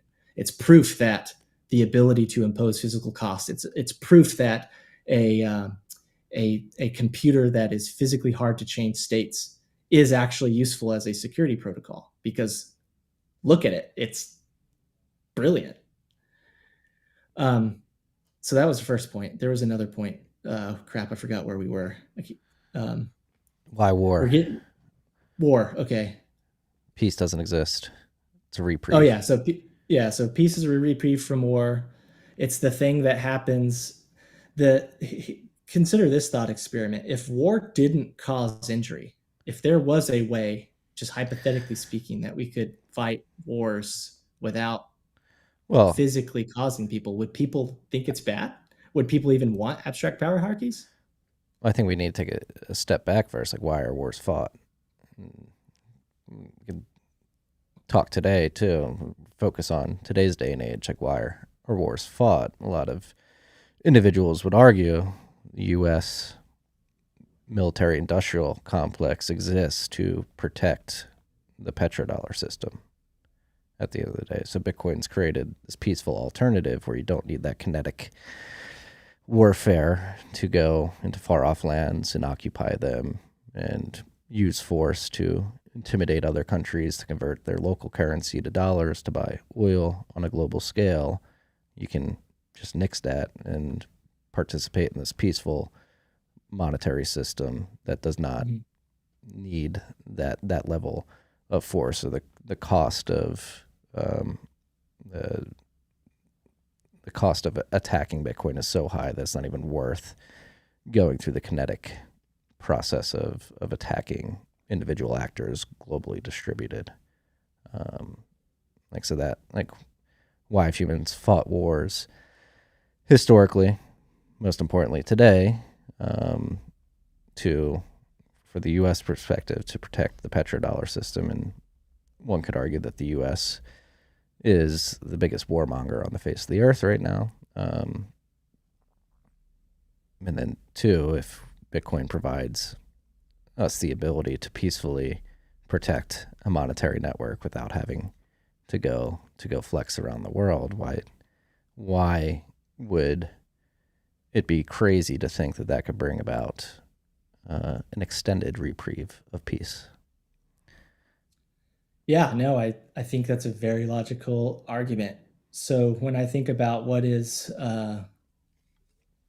war, why is it caused, I go first principles in everything I do. So when I think about war, I think about, why do animals prey on each other? Just generally speaking, beginning like before human beings existed. Why do pack animals constantly fight with each other to establish a pecking order? I think at the end of the day, there's no replacement for physical power as the basis for settling disputes in a zero trust and egalitarian way. I think power projection is the only free market. So I think war is the only free market. And I'm not saying that as like a for humans. I'm saying, if you look at, just, you go outside, or if you take a spoonful of seawater and look at it under a microscope, what you see is a whole bunch of animals killing each other over resources. And so I don't understand why human Is that because they beings. weren't imbued with logic to figure out a way to cooperate too? Yes, yes. So yeah. So that's what humans did. Is humans were like, okay, we got our fire. We started cooking food. We started having a lot extra power. All that power went into thinking power. So we grew these prefrontal cortexes, and then we started thinking abstractly, and we started developing ideologies, and we started coming up with all sorts of interesting new concepts like ethics and morals and theologies and all this stuff, especially once we got to agrarian modern society, and behaviorally modern human beings, or sapiens. And so I think you're right. I think what makes sapiens completely different from all these other wild animals is that they have the means to actually think of alternatives to killing each other to settle disputes and determine resource control authority, and all the stuff I keep saying, achieve consensus on the quote unquote legitimate state of ownership and chain of custody of property. Humans can think of alternatives to physical power as the basis for doing that, to killing each other as the basis for doing that. The problem is they're demonstrably dysfunctional. They do not work. They keep on breaking down. They lead. It's obviously true that humans still use physical power as the basis to settle their disputes. They still kill each other to settle their disputes, and they do it at a larger scale and use far more energy and cause far more injury than they, because of their desperate attempts to try to find a replacement. It ends up being a battle over ideology. Yeah, well, then again, we have to get back to the core of these disputes, which many would argue, myself included, that the core of these disputes revolves around some perversion of the free market, particularly the free market for monetary goods, where you have these corrupt governments gain control of the money printer, and that gives them control over these other aspects of the economy of society, which creates restrictions for individuals to access goods or services or do and say what they want, which leads to the boiling point, which creates the war, the dispute, the physical confrontation. Yeah. And going back to, definitely agree. Yeah, and so it hasn't been until, and this is why I think we need to be very particular, very specific with how Bitcoin is framed for society as we move forward. It is this revolutionary technology that allows us to get away from that morass created by the perversion of monetary systems by bloated governments that allow them to control the purse and then control everything else from there. We finally, I think it is, we were born at this weird inflection point in human history where we've been given this tool that allows us to get away from that. And my perspective, probably someone who considers himself an anarcho-capitalist would say, hey, we should not be trying to convince the governments that Bitcoin is a weapon of war. We should simply say, hey, Bitcoin is text, it's speech, it's software. If you do believe in free speech, it should be protected that way. I should be able to send a transaction, send a message to peers on the network without fear of retribution from my government. Thank you for attempting to provide me goods and services, but doing a terrible job over the course of my life, at least. I opt out and am deciding to operate within the consensus rules as set forth by the Bitcoin network when it comes to interacting with others throughout the economy when I exchange money for goods and services. Yeah, so before we go into I know that's the meat of the convo, is why I call Bitcoin war. But before we go there, since we can follow up at that point, it's like why wars are started or why they happen. It's important to note that like it's kind of unclear to where the boundary between humans just fighting with each other over stuff to like war, like actual being qualified as war, large enough to be qualified as war, started. But what's very clear is that like Paleolithic sapiens started, they stopped at early in the, like, maybe 30,000 years ago, they didn't really have property. They just carried around like what they could walk with, and they were just constantly hunting and gathering. And it wasn't until they figured out irrigation and agriculture where they started parking themselves in the same place. So they started becoming just like, they just started not moving. And then that's when like that correlates to when this thing that you could call warfare started, when people started like actually taking over people's their land and or trying to capture control authority over that land. So this phenomenon that we could call war started after agrarian society was invented, after people started using agriculture and started coming up with these abstract ideas about quote unquote like governments, or at least some form of what would resemble a government back in the day. And all that happened, and all those wars were fought thousands of years before what we now know as money or control over money emerged, before even gold was used and adopted as money. So it can't be true that the only driver of warfare is like a fight over money, but I definitely would agree that's one of the main ones now. Yeah, But that's if why I you wanted think to about focus it, on war in today's day and age, because obviously there's been a yeah, progression, a evolution of yep. society. So if you think about it, money is a belief system. It's You're not. applying symbolic meaning to something, right? You're saying this has value. Is it not? It's a belief system. You're choosing to say this piece of whatever shell or gold is of some certain value. This gets into like the whole Yuval Harari or Harari.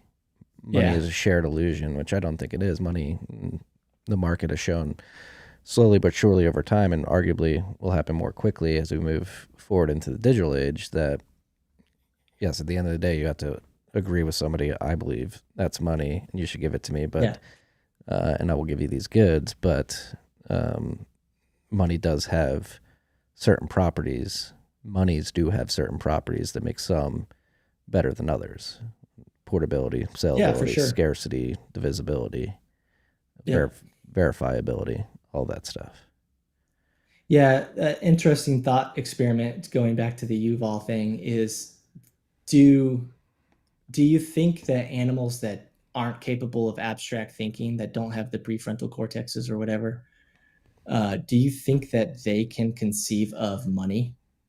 Or is that a uniquely human thing? Because if it's a uniquely human thing and no one else can recognize it, then that could be a leading indicator that it is, in fact, it is symbolic meaning applied to certain things. And to your point, some things are better to apply symbolic meaning to than others. Gold being an obvious one, because if you imply the symbolic meaning of value to gold, and gold is physically constrained or physically scarce, then you actually create a defensive mechanism where you physically constrain people from exploiting that belief system by trying to increase the supply of gold.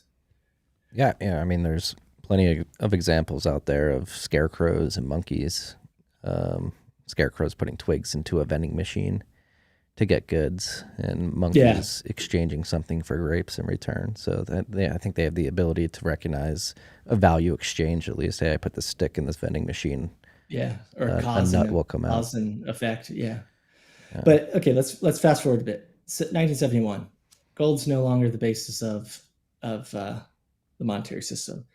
Um, it's that means there's no physical basis of the United States dollar, right? Would you agree on that? Like it's just Mhm. purely an abstract idea. It's backed by nothing at all, right? It's it's. I mean, technically, it's not backed by nothing. It's backed by treasuries with different durations that essentially say, hey, we're going to give you these treasuries and we'll promise to grow our economy at X% in the future. And that is going to be the value, the future production of our country's economy. Yeah, and future anything is an abstract idea. Like the Yes, I would future agree there. me doesn't exist, right? Like I don't know for sure that I'm going to exist in the future. So, but yeah, so like fiat in general, like I think one of the problems with fiat in general is it's too much of a belief system. It doesn't have enough physically backing it. And I think another argument that could be made is that the United States dollar system specifically is essentially just a piece of software. Mm-hmm. The issue is somebody has control over that ledger and with a keystroke can change it, right? So if money is a if you can say, well, the modern state of the United States dollar or the fiat system is effectively just a global uh, piece of software. People are just looking at their ledger, and that's controlled by someone who can change that ledger.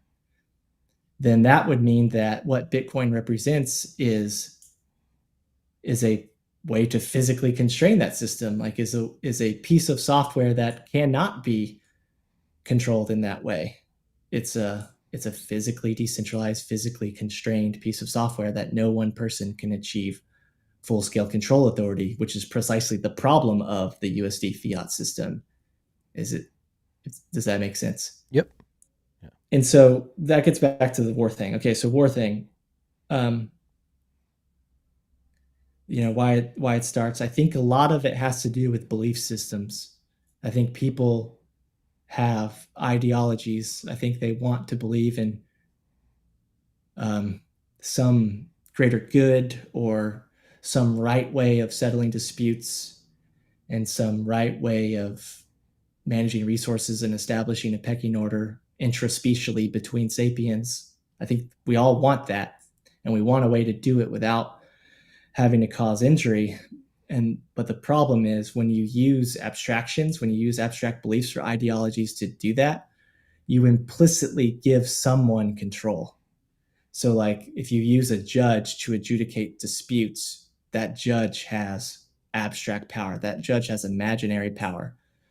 By virtue of our morals, by virtue of our ethics and theologies and ideologies, we create belief systems which can be exploited. We make ourselves systemically vulnerable, or we give an attack vector to ourselves through our belief systems that we would not have if we continue to use physical power as the basis to settle disputes and establish control authority. Because using physical power as the basis to do it is effectively just choosing the heuristic might is right. The most physically powerful and most intelligent person capable of projecting power in the best way gets the pecking order. And yeah, it's a bloody fight, but at least it can't be systemically exploited. There's no changing goalposts about like what constitutes right. There's nobody trying to fight or say like what the correct ideology is. And I think a lot of what you see in agrarian warfare is people competing.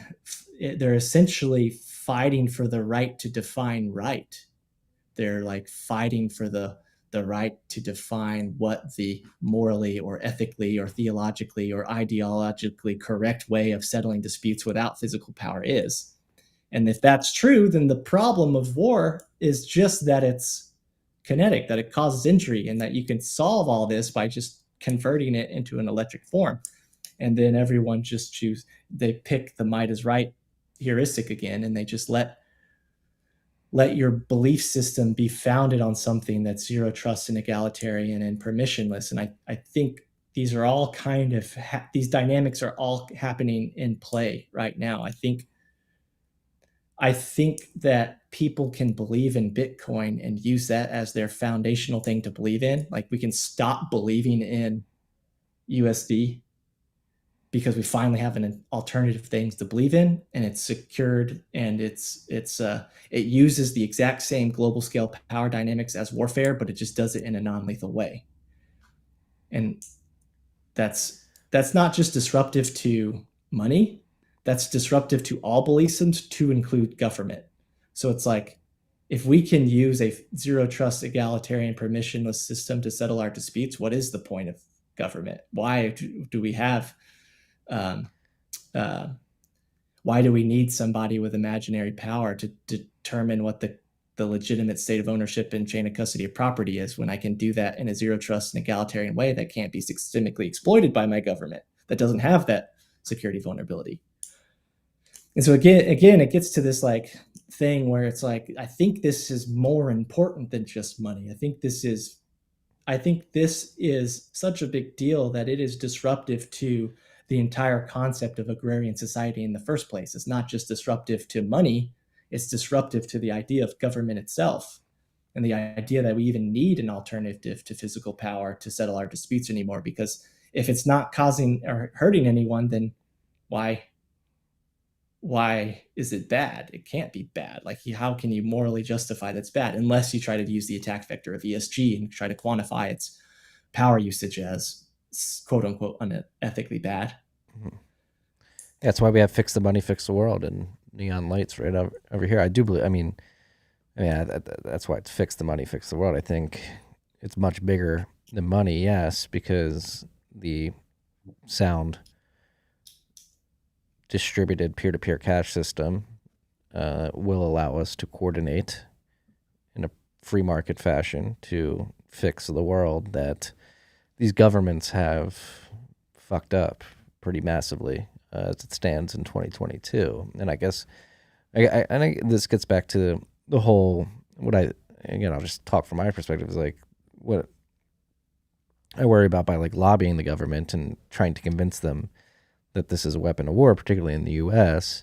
Again, gives them an open door to say, all right, we need to control this weapon of war, which would defeat the purpose of Bitcoin in the first place. And that's why I'm very steadfast and ardent about really leaning into Bitcoin as a First Amendment free speech right. And I think you could apply Bitcoin to many amendments, many of the first 10, potentially all.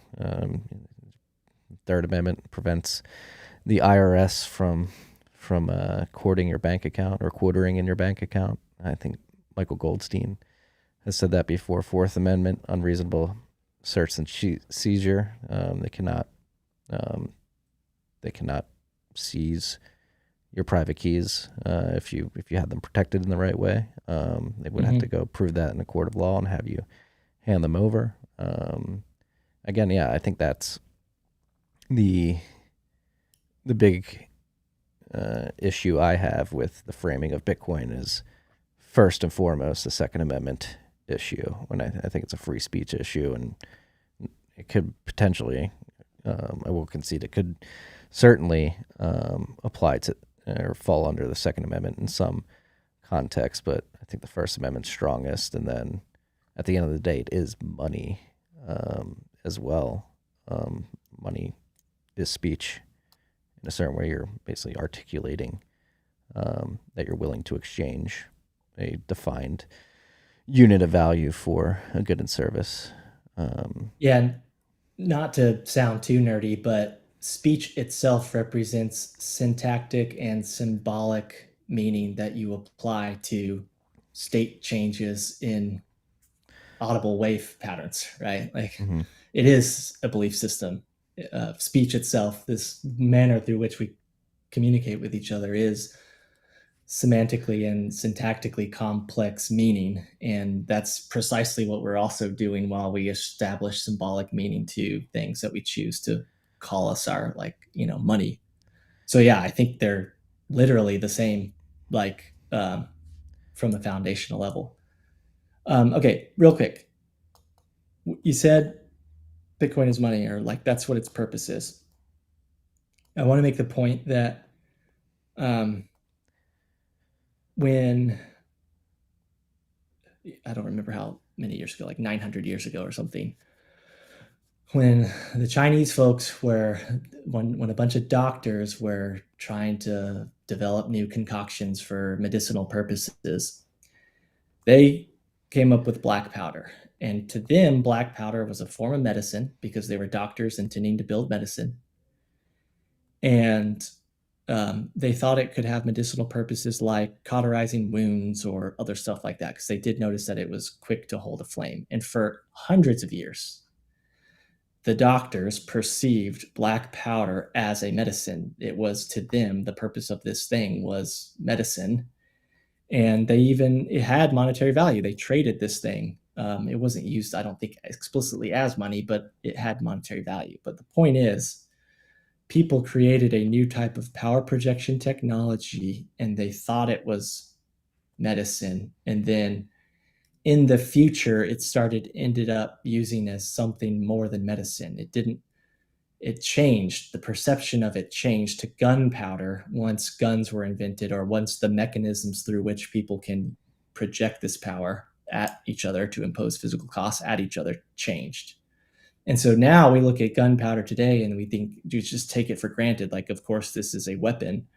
But for hundreds of years, people didn't think it was. The point is, physical power projection, the mechanisms, the technologies, tactics, techniques that we use to impose physical costs as measured in watts on each other changes over time. And so one of the big assumptions that we cannot make is that the future of warfare will look the same as the past. We can't expect the next war to look like the last war.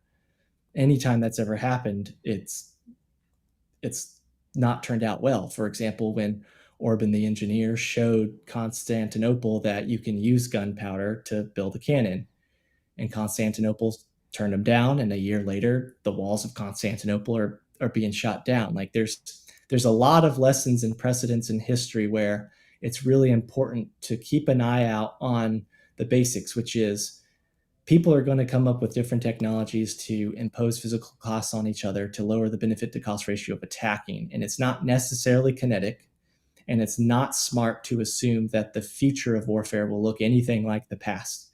Your job is to understand what the future of power projection will look like, and then to posture your whatever you're trying to secure to win that.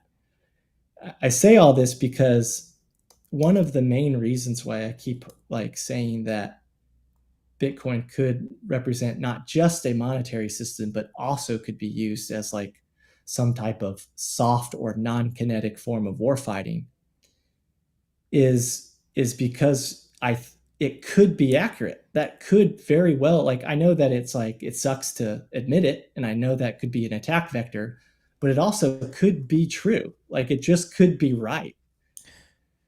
We have to consider that possibility. At least my job is to at least consider that possibility, because Well, I'm not here to win last wars. Here to win the next wars. yeah, let's play it through though. Like if that soft war scenario plays out, nation states get control of a material amount of hash rate and then engage in hash wars with each other, either physically bombing mining centers or censoring each other's transactions, or one gets 51%, a cabal gets more than 51%, begins censoring transactions, just completely defeats the whole purpose of Bitcoin in the first place. It becomes an unreliable system of value transfer. So, yeah, that's an interesting train of thought. So here we can bring up the whole hash force thing. So I do not believe it is logical. Let's assume it is software, just for this strictly for the sake of argument, and we'll address why that sucks and why it could be an attack vector later. But just for the sake of argument now, assume it could be a software protocol. I don't think it would be smart for the government to try to run the hashing.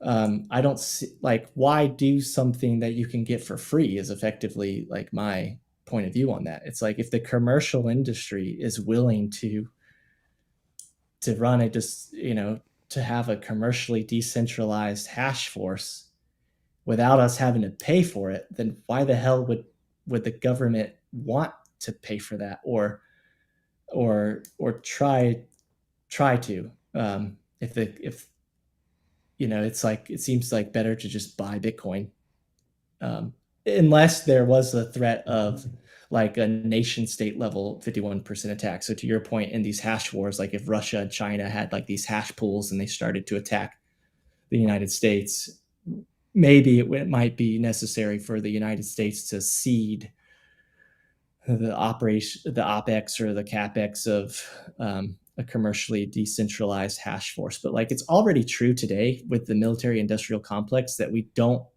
like, the Space Force doesn't build its own rockets. We let commercial build the rockets. We don't build our own satellites. We let commercial build the satellites. We just seed money to them to do that.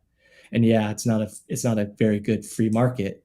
So it seems like it would be better to just let the free market do that, because I think, to your point, it would be a far more effective way to guarantee that we have, if this were the case, that we have the most robust hashing infrastructure.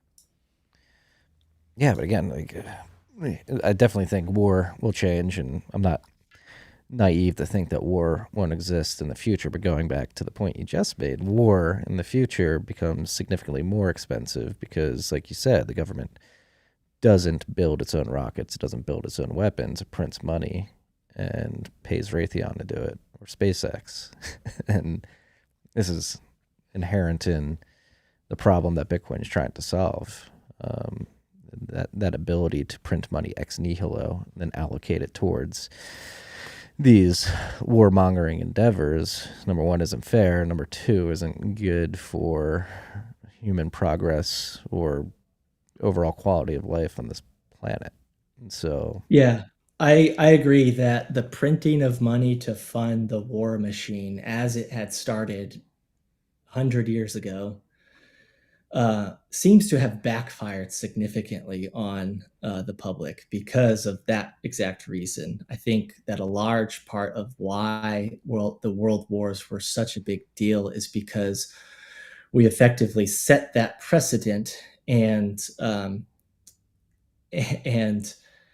we kind of, but the problem with that is it becomes the Schelling point. So like, if it's an existential imperative to win the war, or else you're going to get invaded, and your adversary is using a belief system, a corrupted belief system, where they could print money ad nihilo or ad infinitum, and like just basically debase everyone's savings to fight for the war campaign, that is a material advantage in war fighting that now becomes yet another power projection technique or Schelling point. And so like, an interesting thought experiment is, could the Allied forces have won the war if they weren't printing, or can a country that doesn't print compete against a country that does, and how would that change if that mechanism is changed? I agree with you. I think that it would improve substantially if people just adopted a different belief system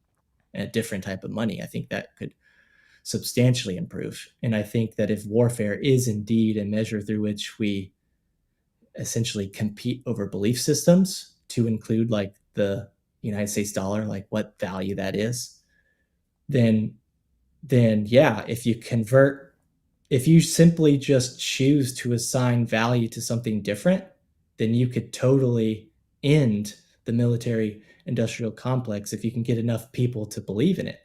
And that's something that I do want to encourage people to consider. I think that if you simply, like, I have personally decided to no longer believe in the value of the United States dollar, and I only use it for just because other people believe in it. And when in those cases where they're not going to accept what I believe has value, I still need to use the dollar, and I obviously have to still be paid in the dollar, but I'd still convert it. I have simply chosen not to believe in that. And by virtue of doing that, I have effectively completely undermined both the physical power of government, but also the abstract power of government. Their ability to gain access to resources, or secure access to resources, or randomly change press a keystroke and randomly change that. I'm no longer affected by that, by just simply changing my belief system. I think that we can get more people to do that. They have to see why that would be useful. And I think a core reason is because we have fundamentally changed the mechanism through which we project power, through which we secure the stuff that the property that we value, and the policy that we value, using a physical power projection competition. Like, we fundamentally change by fundamentally changing the mechanism of war, then you fundamentally change the government, the money, everything. Like, you can create an entire new form of organization that has never been seen before, that transcends even this concept of a nation state, which is not even like the nation states have only existed for like 200 years. The scale of what we consider nation states today. I agree to your point. They're a failure. They're not working. They're broken. People are getting exploited at extraordinary scale. I think what we've been missing is just an alternative. And I think that Bitcoin gives us the alternative because it provides all the alternatives. It's not just the money, but it's also the mechanism through which we secure zero trust and egalitarian access and decentralized control. So it's not just the new form of money, it's the new form of governance, it's the new form of warfare. And all people have to do is just believe in it and start to kind of align to that. Okay, so moving forward, let's get to the real convo. I think that the message that agrarian society has invented a soft form of warfare is fundamentally a positive message, so long as people take the time to understand really what it means. If it's true that we've created a digito-electric or electro-digital form of global scale physical power competition, then we've obviously created a non-lethal form of warfare. And so the thought process is, well, holy crap, if we've created a non-lethal form of warfare, that's remarkable. That could dramatically improve our ability to secure ourselves and prevent destruction and all the horrors that we've seen throughout the last 100 years. And so I think that's fundamentally like a good thing, but also it just make it another reason why it's kind of a cool idea to think about is if you think about what we talked about earlier with Tesla, and the problem with kinetic warfare is it becomes too efficient. Like the more efficient you come at projecting kinetic power, you get to nukes, and then you strategically stalemate yourself, and then you get into a systemically exploitable hazard where people are like basically really vulnerable to being oppressed by their ruling class because the asymmetry. An electric form of warfare could get increasingly efficient ad infinitum. There's no limit to theoretically no limit to how much power that honest people can project to defend their access to the stuff they value, not just against their own governments, but against There is a other limit things. when it comes to hashing. So in terms of power, like how much watts that people can sum together in order to impose a physical cost in watts of, in this case, 51% attacking them. Theoretically, it's hard to think of like a limit to. There might be some practical ones. Obviously, right now there's practical ones, but like The profitability limit. Once it's non-profitable, like why would you run it at a loss? So people routinely go into nonprofit. So like, well, I guess you could argue it's still profitable. So like, for example, one of the arguments for why people get taxed is because it's not exactly a profitable endeavor always. Not strictly speaking about the United States military, but other militaries. Standing militaries are just by themselves super inefficient. Like you have to feed all these armies. Let's just go back, not nation states, but let's go back 500 years. Like if they're not going around capturing anything, they're not profitable, right? It's like a standing army sitting around doing anything is just OPEX. And so I guess there might be times where maybe probably only temporarily there would be a motive, especially if there were nation states, and especially if it was like a national scale hash war, where nation states would be willing to dip into the red in order to do their attack. But I think to your point, long term, that's not really viable. Yeah, because they can't print money to do it because we'll be on a Bitcoin standard. And they'd have to weigh the opportunity. Yeah, but they can get cost. more efficient though. They can get more efficient. So like they can make the watts per dollar or watts per Bitcoin basis more and more efficient. And I guess that's just something to think about. That's an interesting kind of thought experiment. Whereas there are hard limits to how efficient you can make kinetic power projection, there might not be as strict of a limit to how far you can make electric power projection efficient. Okay. So putting that aside, war. Would it be bad if we frame, let's just assume that maybe even if it is accurate to call it a potential warfighting technology, should we? Because would that introduce an attack vector where the government could try to use it against us? I thought about that a lot, and this is kind of the way I think about it. So I can demonstrate it. Let's do a thought exercise. Let's say you're like a flight squadron commander. You're in command of a squadron of um, like A-10 fighter jets or something.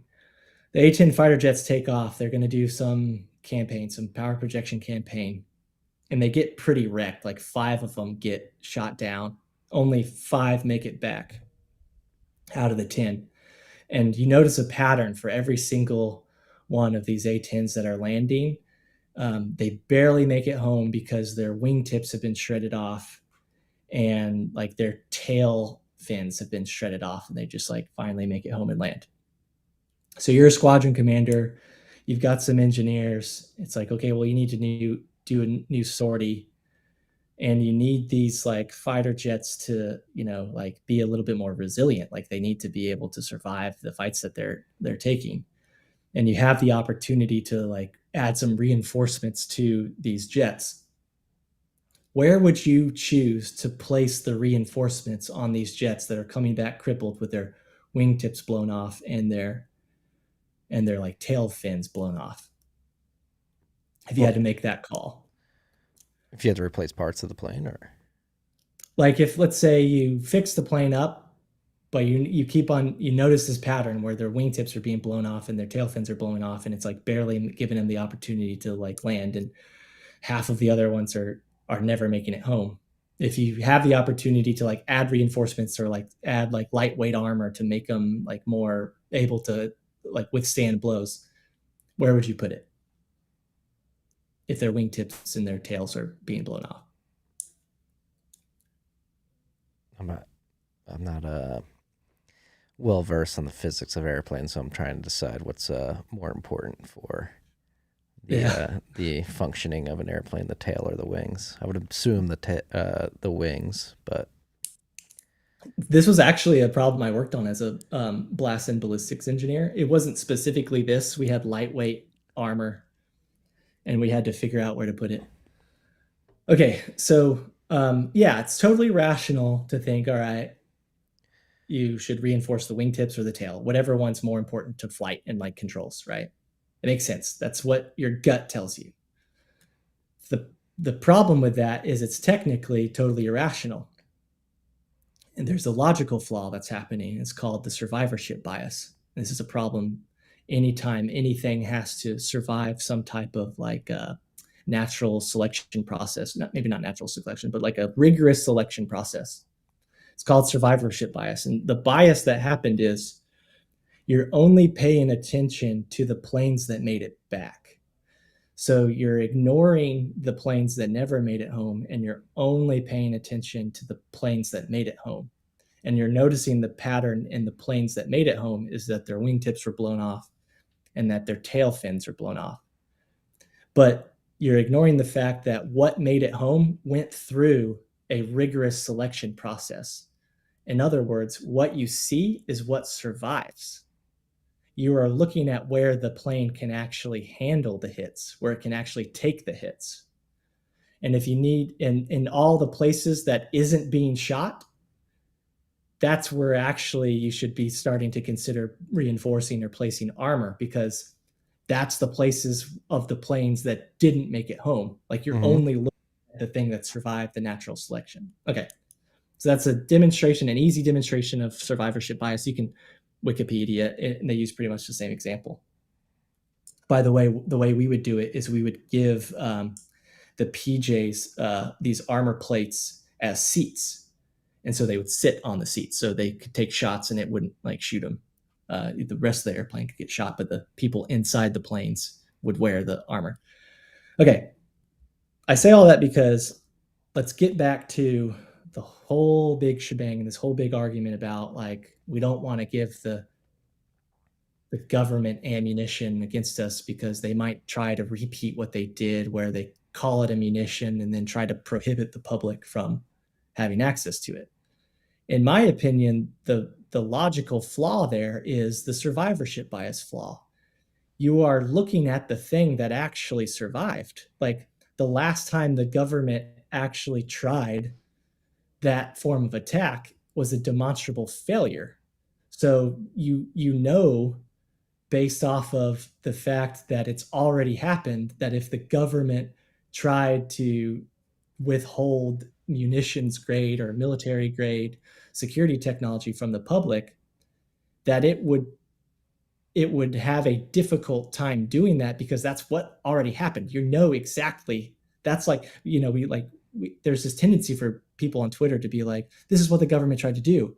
And I look at that and I'm like, yeah, that's what the government failed to do. So that's the demonstrably failing strategy of the government. That's why they pulled their punch. You're seeing where you can take the hit. You clearly can take that hit because you've taken that hit before and we survived it. And so, and then also to go back to the point that we made earlier, it's like, because of surviving that hit and because of getting to the point where like we're finally able to get some of this encryption technology, this military grade munitions technology taken off of the munitions list, or at least giving to the public. Like the government already decided to do that. They already made the conscious choice to export this, let's call it a munitions or an arms, worldwide. So if a government wanted to try to attack this narrative that Bitcoin is a munitions, or try to take advantage of that narrative, they would have to do two things. First of all, they would have to try to explain how it's logical that something that they've already chosen to export publicly globally should suddenly be restrained, but not for everyone, only for the United States. So like, we've already decided to give this technology out, SHA-2, to everyone, but for at this point, like only Americans can't have it. Everyone else can have it, but only Americans can't. And then, because that doesn't actually protect them from the threat of like it being used against them, that just only protects them the threat of it being used against them by their own people. Like other countries could still do it. So it's just kind of like an irrational, like hard to justify argument. But then it's also the proven failure strategy. Like they already tried to do this and it already failed. You already know that you can take those hits. And so in my opinion, it's like you can gain the benefit of the First Amendment and the Second Amendment. And maybe the First Amendment is stronger than the second, but like the First Amendment and the Second Amendment could be stronger than just the First Amendment argument. But also, like, you want to take the fights you can win.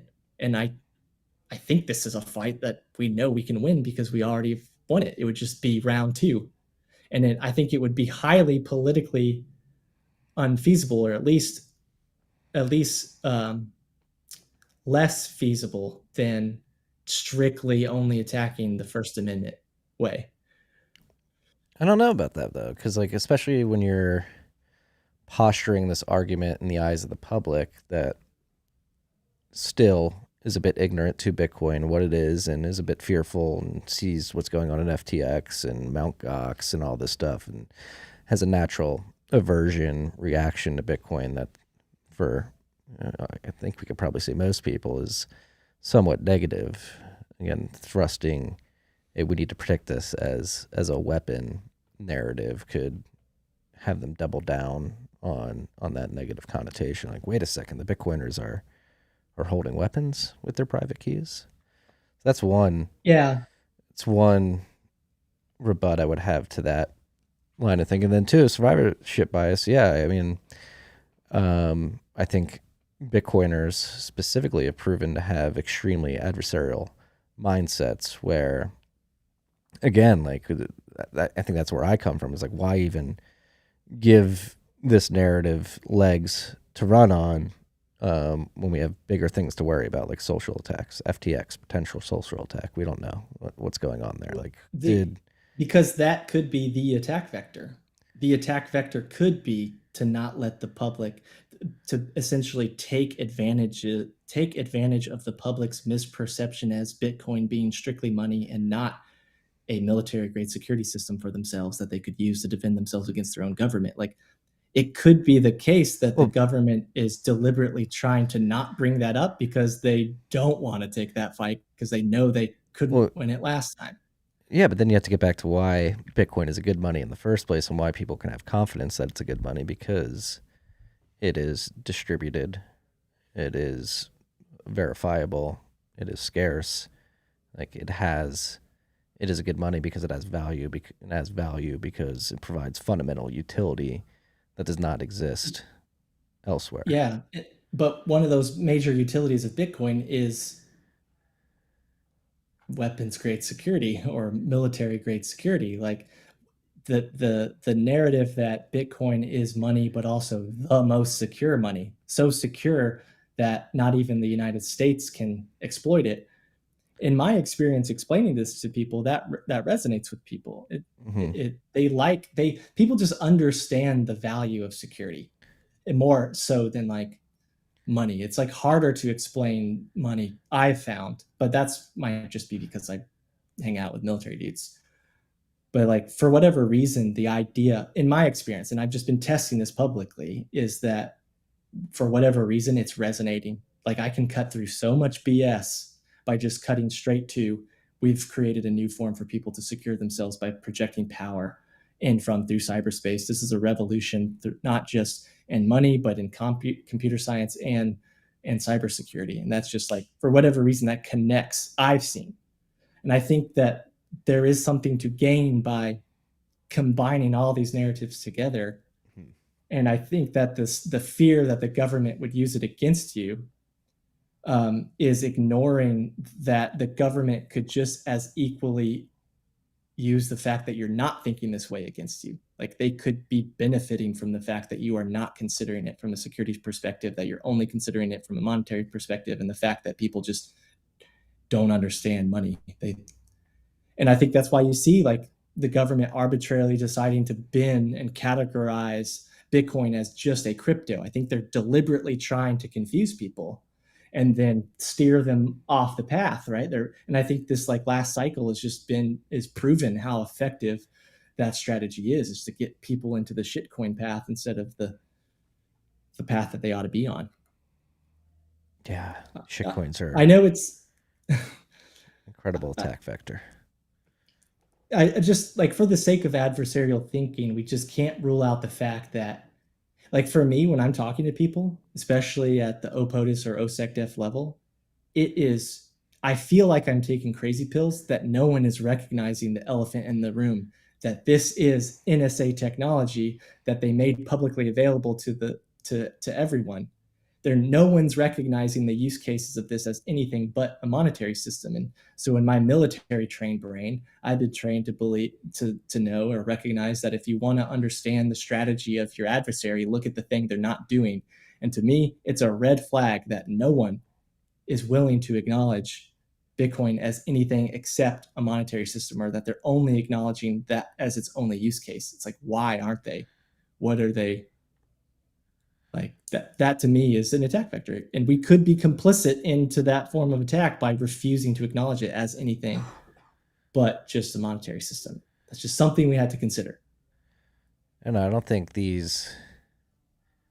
think these two ideas are like Bitcoin is first and foremost money, right? Like, and it just so happens to leverage SHA-256, distributed proof of work with a difficulty adjustment. Like, that is how you get the money. That is what provides a value. Like, yes, it uses cryptography that was created by the NSA, but that that is a piece of the puzzle that makes Bitcoin work and gives the monetary asset value at the end of the day. Like the use case is money, like peer to peer value transfer. So this gets back to a more annoying computer science like technobabble. But anytime any computer programmer decides to use whatever abstract or semantic or syntactic language to describe the intended behavior of anything they write, any form of computer program, that software engineer is making an arbitrary decision based off of what information he thinks is important. So if I'm a coder and I write a computer program and I want to explain to someone how this computer program works, I choose arbitrarily based off what I think is the most effective way to explain this. I choose what to call it. So I can call it a cloud or a thumbnail or a string or a coin.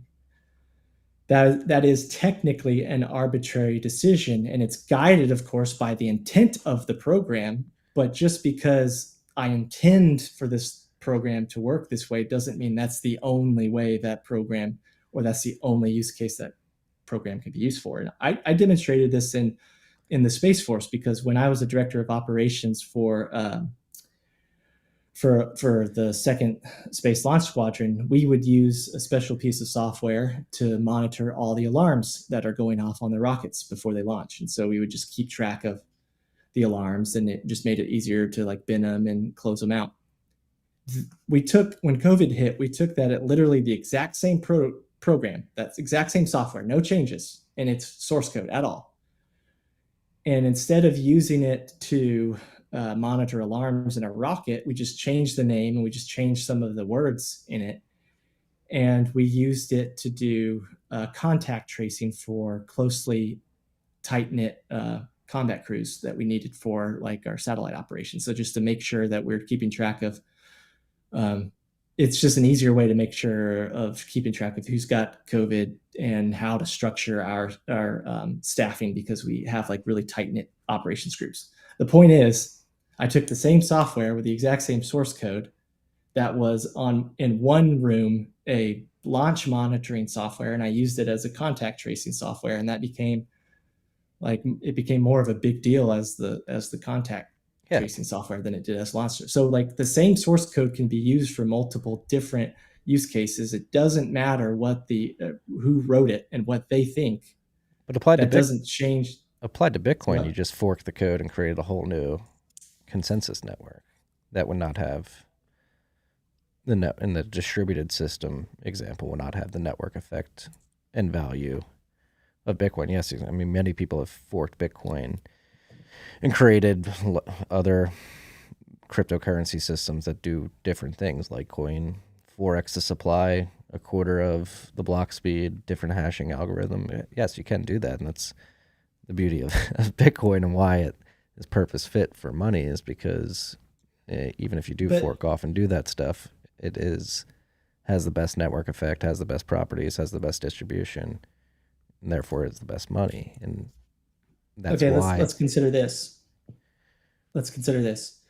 When proof of work was first created by, let's say, Adam Back's version of it, that proof of work token, which he called a stamp but later cash, that was not intended to be used as a money. That was intended to be used as a denial service countermeasure in his specific case, as you mentioned earlier, to improve email spam. Yeah, I get what you're saying. And Satoshi. So proof of work began as not a money. And then its use case, and Satoshi took that. So it, like, the precedent was, this is not money. And then Satoshi was like, oh, this could also be used as money. In a specific application known as Bitcoin.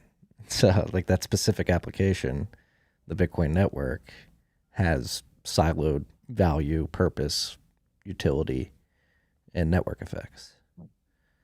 Like you can, other people have used proof of work with the difficulty adjustment, which was Satoshi's innovation in other cryptocurrencies, but none have attained the value of Bitcoin.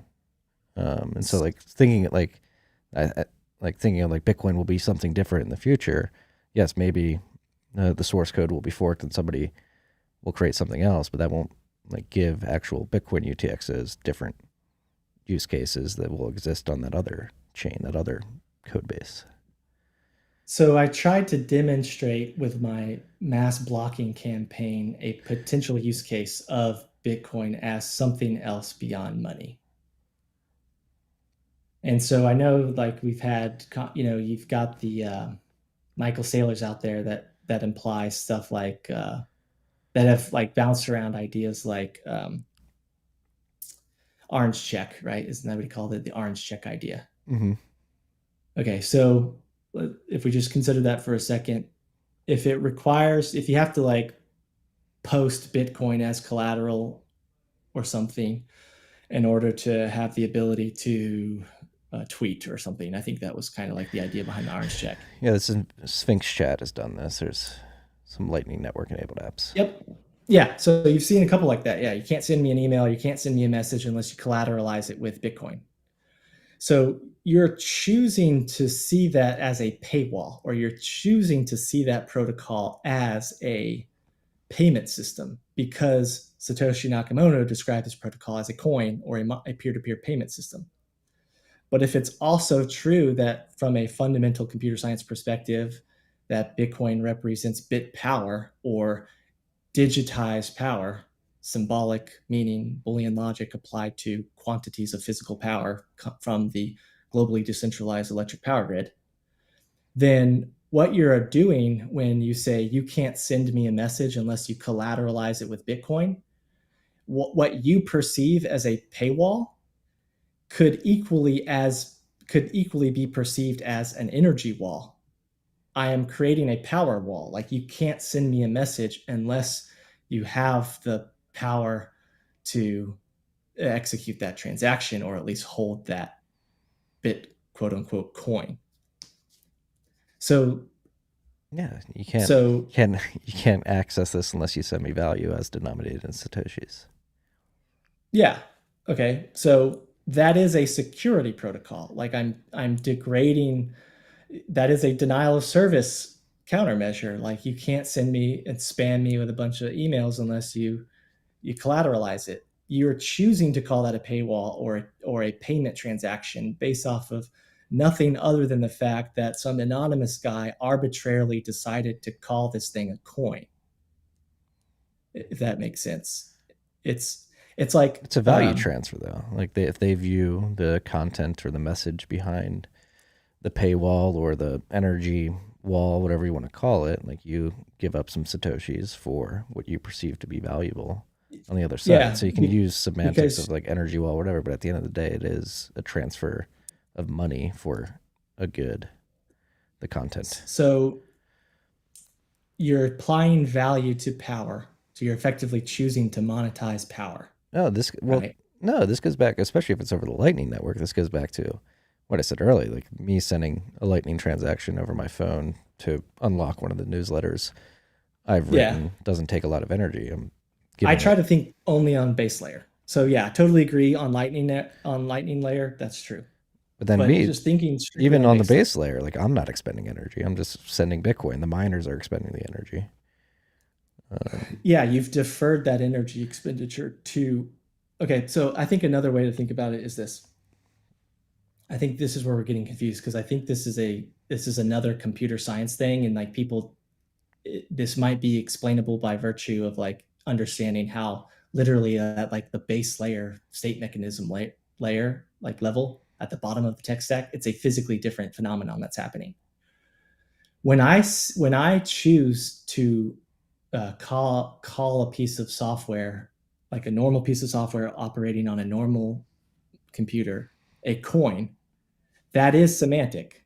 That is semantically as a semantic thing, right?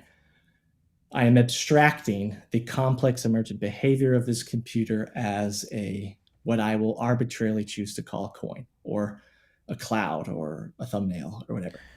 Okay. When you choose to call Bitcoin bit power, you are not technically only abstracting, because actual power is the state changing mechanism. In other words, in computer science, people hypothesize, they treat abstract things as real things. So that's how object oriented design works, and that's how we talk about software as objects. But if the state changing mechanism itself is power, and you're assigning Boolean logic or machine code to quantities of physical power, and then you choose to describe that as bit power, that is not hypostatization. That is not abstract thinking. It is literally power. Like, you are literally quantities of physical power are transferring when you call it, I'm transferring bit power to you, or I have a bit power wall. Like, there's actual literal power that is preventing that transaction or applying that physical constraint. That's why it's like, that's the whole reason why Bitcoin is just like mind blowing, is because it's the only thing that is like that in the whole internet. Everything else is an abstraction. And so you can choose to call bit power a coin, but once you've called bit power a coin, then you've abstracted on something that is otherwise actually power, like actually bits of power, like actual digitized power, actual power that has been converted into ones and zeros, just like any state changing mechanism can be converted to ones and zeros. And so they, like, in my opinion, the more technically accurate way to describe a Bitcoin transaction is actually a bit power transaction. You are collateralizing. You can't send me a message unless you send some bit power with it. And by virtue of doing that, I have technically imposed a physical cost in power on you. So I'm like making it harder to justify the physical cost of sending me messages, which is deterring you. It's a classic deterrent strategy.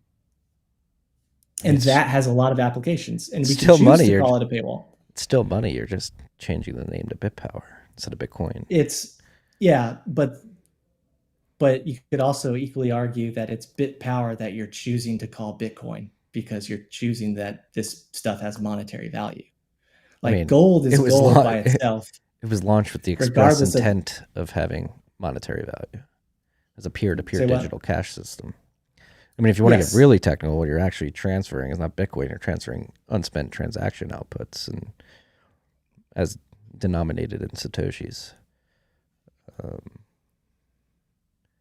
Yeah. So like, let's consider this. Is gold money or is gold that we choose to assign value to as money? Is a shell money or is a shell and we decide to use our abstract thoughts and belief systems to call that valuable? Like physical quantities of things, physical objective reality is ontologically like different than these abstract things or this abstract meaning that we assign to it. A shell is a shell, regardless of whether we call it a money. Gold is a gold, regardless of whether or not we call it money. Bit power is bit power, regardless of whether or not we choose to call it money, and whether or not even the inventor, what the intent of the inventor was. Yeah, but again, there's still money. You're just calling it something different. Like your value is being energy is being expended. Right. Yeah. It's being converted to electricity. Hashes are being produced. Blocks are being added, and UTXOs are being spent as inputs, and new UTXOs are being created on the back end. Value is being transferred.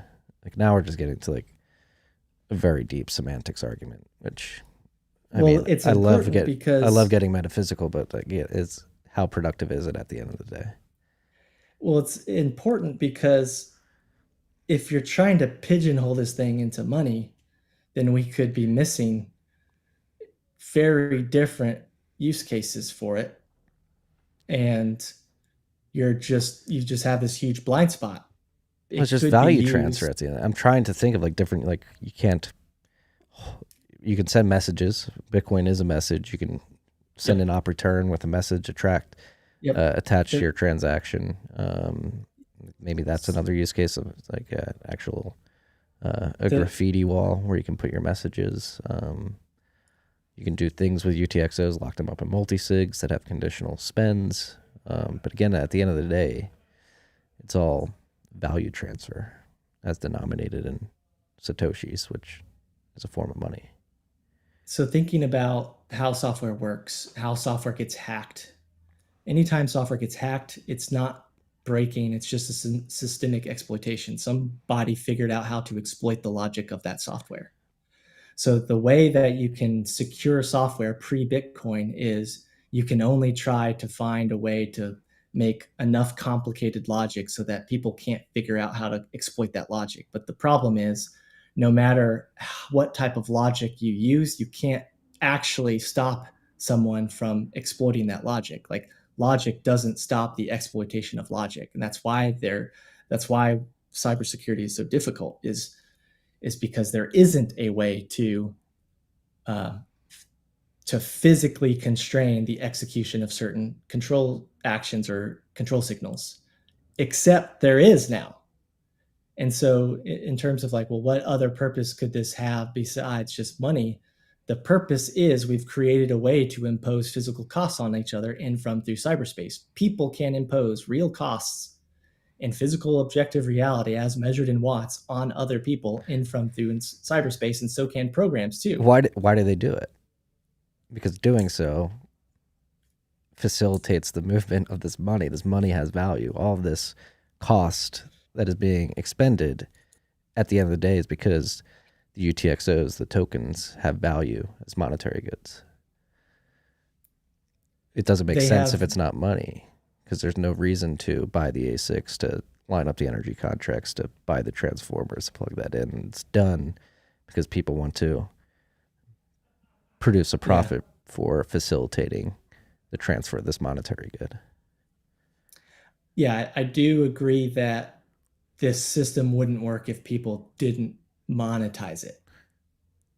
If that's what you're saying, like it needs people to value bit power as money in order to function and to have as much of a robust ecosystem as it has now. Like this whole globally decentralized hashing industry wouldn't exist if people weren't monetizing Yeah, it and using it as money. and this is where like Austrian theory comes into play again with monetary goods, like the opportunity cost of using Bitcoin as something that is not money is too high. Like it is extremely valuable as money. So once you begin to waste it on other use cases, again, I don't, other than like So sending if there's messages, like I'm finding hard to like think of other use cases. Like just at the end of the day, every software problem, like almost every software problem, hack or systemic exploitation, is because some control signal was sent that shouldn't have been sent. Like somebody sent a control signal that placed this system into a hazardous state, and there weren't enough logical constraints to prevent that from happening. yeah, it's happened in But if Bitcoin. you but if you happen to use, instead of logical constraints, you just say, well, okay, if we know this is an unsafe control action that could send the software into a hazardous state, and we don't want to try to logically constrain someone from sending that signal, let's just not allow that signal to be sent unless it's collateralized by 10 Bitcoin. Then you have secured the system the same way physical systems are secured. Like I secure my system because my money's safe in my safe because it's cost too many watts to get through it. Yeah, but the systems that you're using, the bit power wall, the paywall, whatever you want to call it, are external to Bitcoin. Like it's secure because people don't want to lose their Bitcoin because it's valuable money. And if they're staking it, they're saying, all right, I'm trusting that I'll get good value back and won't get taken from me. Like again, those things are external to Bitcoin. Bitcoin can be used. I mean, I use it on my website as a paywall. Hey, if you want this content, you got to pay me 25 cents worth of sats.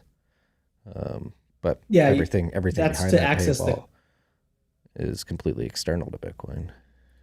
But imagine if you had APIs that says you can't access or you can't send certain control signals across these APIs unless you collateralize them with Bitcoin. So let's just go ahead and say it's still only a monetary system. Now you've created a way for people to secure themselves with what we'll call paywalls, but are actually physical constraints because there is a material, real physical presence required to send these things. Yeah, you need to put up value to get value. You need to pay money to get this value.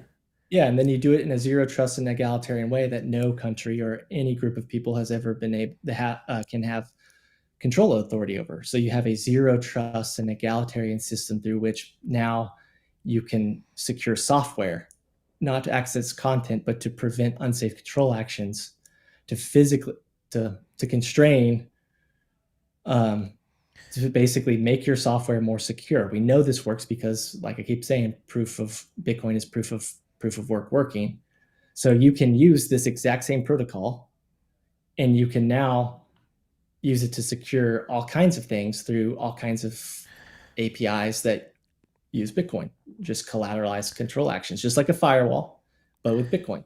I don't know. It doesn't really secure the software at the end of the day, because at the end of the day, somebody could have somebody pay me in sats to paywall my website, and then my back end, front end development team could be shit coders and still have an insecure system on the back of that. Yeah, I mean, it still requires good design, but it's impossible to say that it wouldn't work as a security protocol because it's working as a security protocol. Like the fact that that Bitcoin hasn't been hacked is proof of its merit as a security protocol because it uses proof of work to secure its own ledger. Bitcoin as an isolated system, yes. I agree. I think API calls are going to be. I give you packet of data, you give me 3 sats. Like I think that's the future of data transfer or value transfer via data and API calls in the future. I think that's it. But again, I think the security of the software that you're getting in return is external to the Bitcoin network. Yeah, I guess so. One way to think about it is if you have a global computer, like let's just assume that's right. We've created a globally decentralized computer with a globally decentralized state space made out of all the power grids.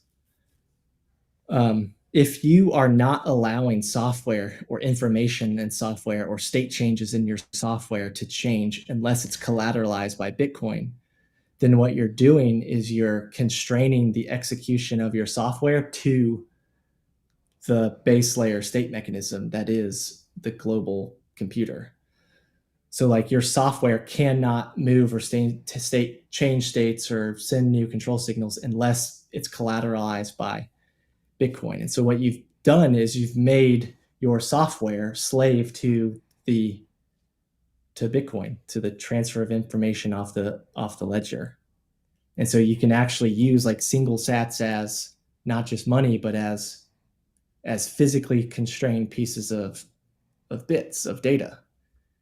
And I think it's probably a more complicated way of what you just described. But the point is, that's huge. That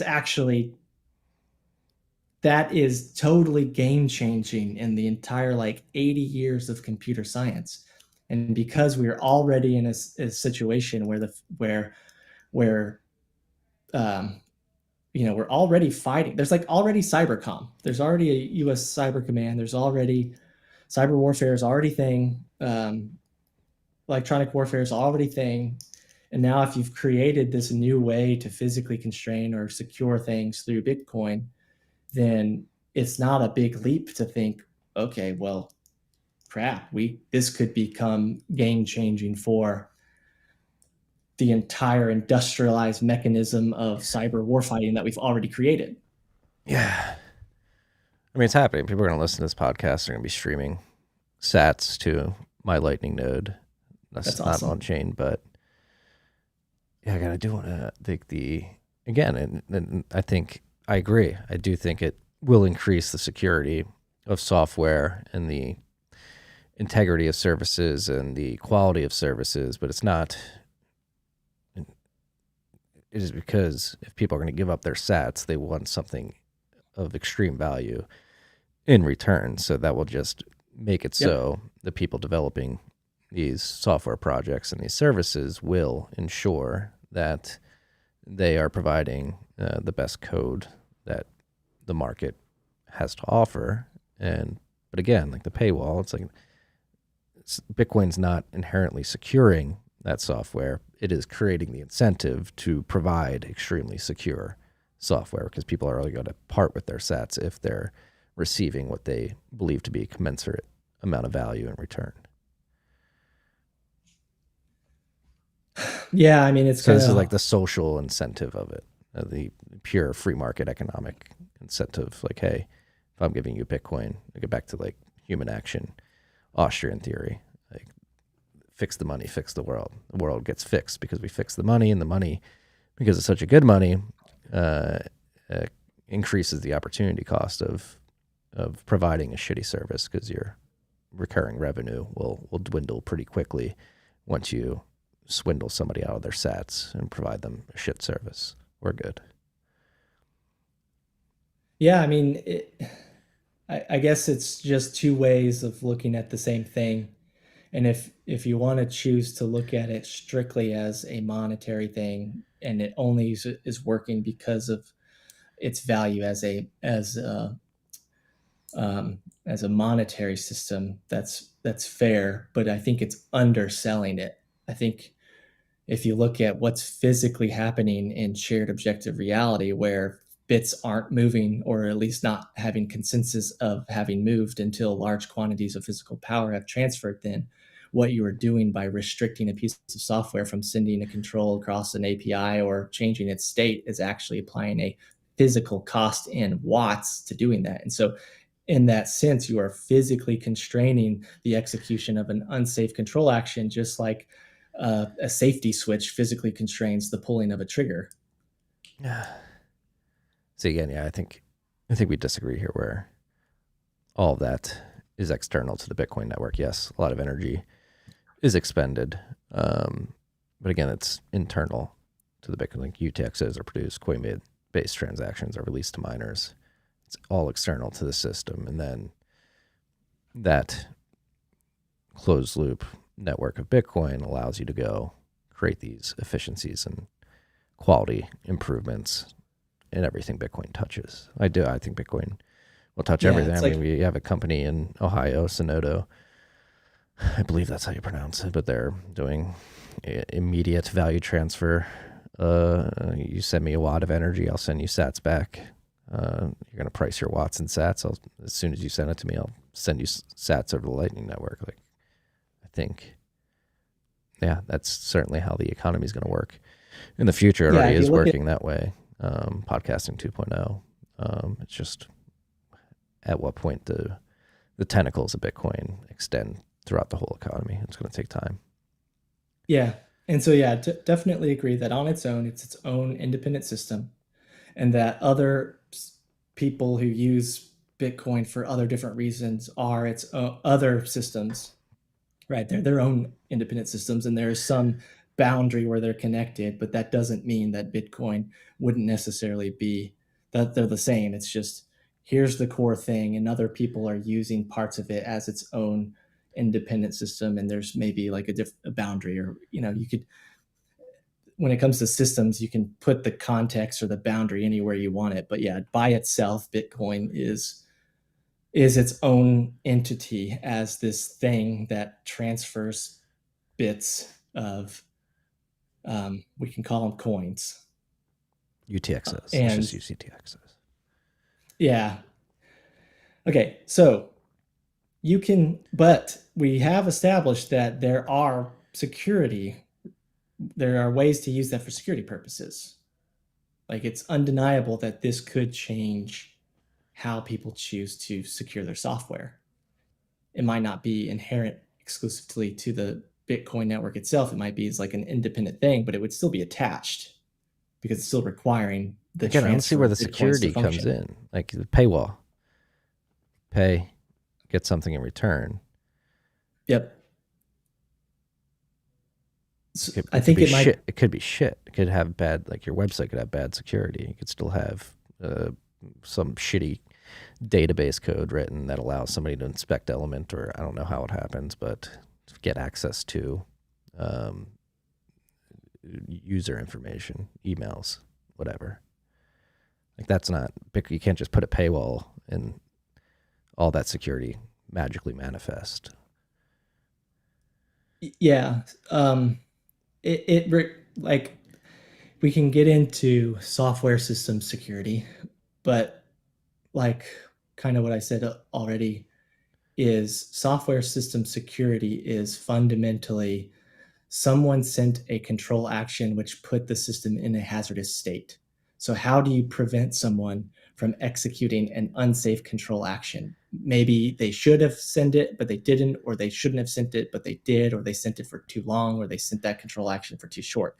Either case, if you collateralize or if you prevent that control signal from being submitted, unless it's accompanied by Bitcoin, then technically what you have done is not apply a logical constraint, which is how software is normally secured. You've applied a physical constraint. It's a logical constraint. Both. It's a logical constraint. Like, you don't get this unless you give me 5 sats. Yeah, it's both. Yeah. So the logic is you don't get it unless you collateralize with Bitcoin, but Bitcoin itself is machine code applied to quantities of power. So like, Bitcoin cannot be transmitted unless materially large quantities of physical power are changed. They change their state. That is a physical constraint. Agreed, but again, difficulty adjustment, hash rate fluctuates. So let's just zoom out. Hash rate can fluctuate. It has been fluctuating. It's been going down. The price of Bitcoin's been stable the last week.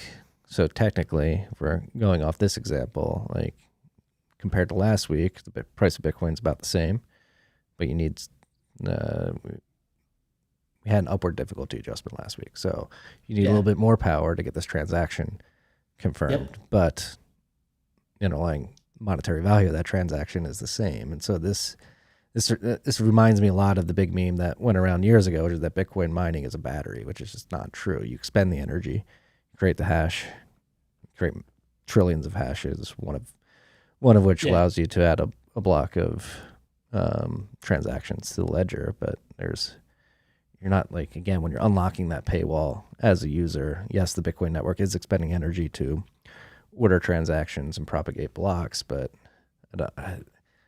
this connection of like power being expended. Doesn't it make sense, or isn't it accurate to say that it can't be like people literally don't have the watts to 51% attack? Like the reason why it's secure against a 51% attack is because not just the hash, but you also literally need the watts. Like you just need the power to do it. You just don't have it. So that right there is a physical constraint. It's not constraint logically because you know exactly how to exploit the logic. You just literally can't do it because you don't have the watts to do it. Even if you had all the like if you have a bunch of S19s, do you actually have the power to do it? If you don't, then that's a physical constraint. That's completely different than how most software is secured. Yeah, and again, it's specific to Bitcoin, not the other softwares that are implementing it as a payments gateway. But if you but because it requires so much power to change the state of the ledger to add another block with the UTXOs, because it requires so much power, if you logically constrain the execution of a software control action to Bitcoin, it says this cannot take place unless this transaction hits the base layer. Then unless I see this payment on the blockchain, this command action cannot take place. Then because it takes a materially large quantity of physical power to change the state of the ledger, and because that's coupled to the control action required to change the state of the software, then what you've technically done is you've not only logically constrained it, but you've applied a physical cost, because that state cannot change unless the materially large quantity of watts is expended to find the nonce or do whatever else is required to get consensus. Again, I think they're distinct and separate because, again, it's like trying to like think through this logically. I guess some transactions take longer to confirm than others. Mempool may be full. You may be waiting 100 blocks instead of 2. And then on top of that, those blocks are confirming thousands, potentially tens of thousands of transactions or hundreds of thousands of payments represented by one similar transaction. So to try to equate all the energy consumption or all the energy conversion that goes into finding the hash that adds a block that your transaction is confirmed into this one gateway, it does not compute for me. I mean, that's just one use case I could think of. There's other ones. There is, of course, the orange check idea. Again, if you choose to strictly only look at Bitcoin as only a coin, these look like paywalls, or these look at like ways to make it too expensive in monetary value to, for example, like run a bot farm and spam a bunch of bots. I think that was like it's all the monetary. But like you can measure the value of Bitcoin in watts because it is digitized watts. So like that's just I think you can. These are all theories. I could be a total asshole here, but we have hash value. So you have hash value as a metric, sats per terahash per day. Right now it's And 300. then look at how many watts per terahash. Yeah, agreed. Like you can do that, but again, it's money at the end of the day. You're just changing the Well, the that unit of does the is count watts from per sat. watts to dollars. I think that's Yeah. eventually what will happen. Yeah. But again, it's still money. The sats are money measured in watts. When we get to Agreed. that point, Yeah, agreed. But like the watts are unlike a machine. So like unlike stake or unlike an ETH, sats are, like you said, are watts, are convertible to watts. ETH is an imaginary BS thing. It doesn't physically exist in any material real form. It's just totally an abstraction applied to state changes in a computer. And so that's the difference. Is it's actually hugely remarkable that you can't even make that conversion between sats to terahash or terahash to watts. That's like, I can't emphasize enough. yeah, That's a it's big deal. going back to Nikola Tesla, Henry Ford. Yeah. I agree. Yeah. But again, But it goes back to this. I think this is where we disagree. Is like what drives the value? Is it the energy, or is it the token that the energy gets you at the end of the day as a miner? So like that's what drives the value. Is Bitcoin is money. It's perfect money. It's the best money we've ever seen, and that's why all this electricity is being expended to facilitate the continuation of blocks being produced. yeah, so and I think that's where my point of view is so unique is I see Bitcoin as power. That Bitcoin is valuable for the same reason strength is valuable. Is the same reason why military power is valuable. Is because the more power you have, the more ability you have to keep something secure. The more ability you have to decrease the benefit to cost ratio of attacking a certain thing. And people like security. And so Bitcoin is proof of its own merit as a security protocol. And if you have something super secure that can't be systemically exploited by anybody, then obviously that quantity of bits would double as a fantastic thing to monetize because it would create the most secure system and the most secure money that you've ever seen. Again, it's only got all that wattage, all that security because the token has value because it's good money.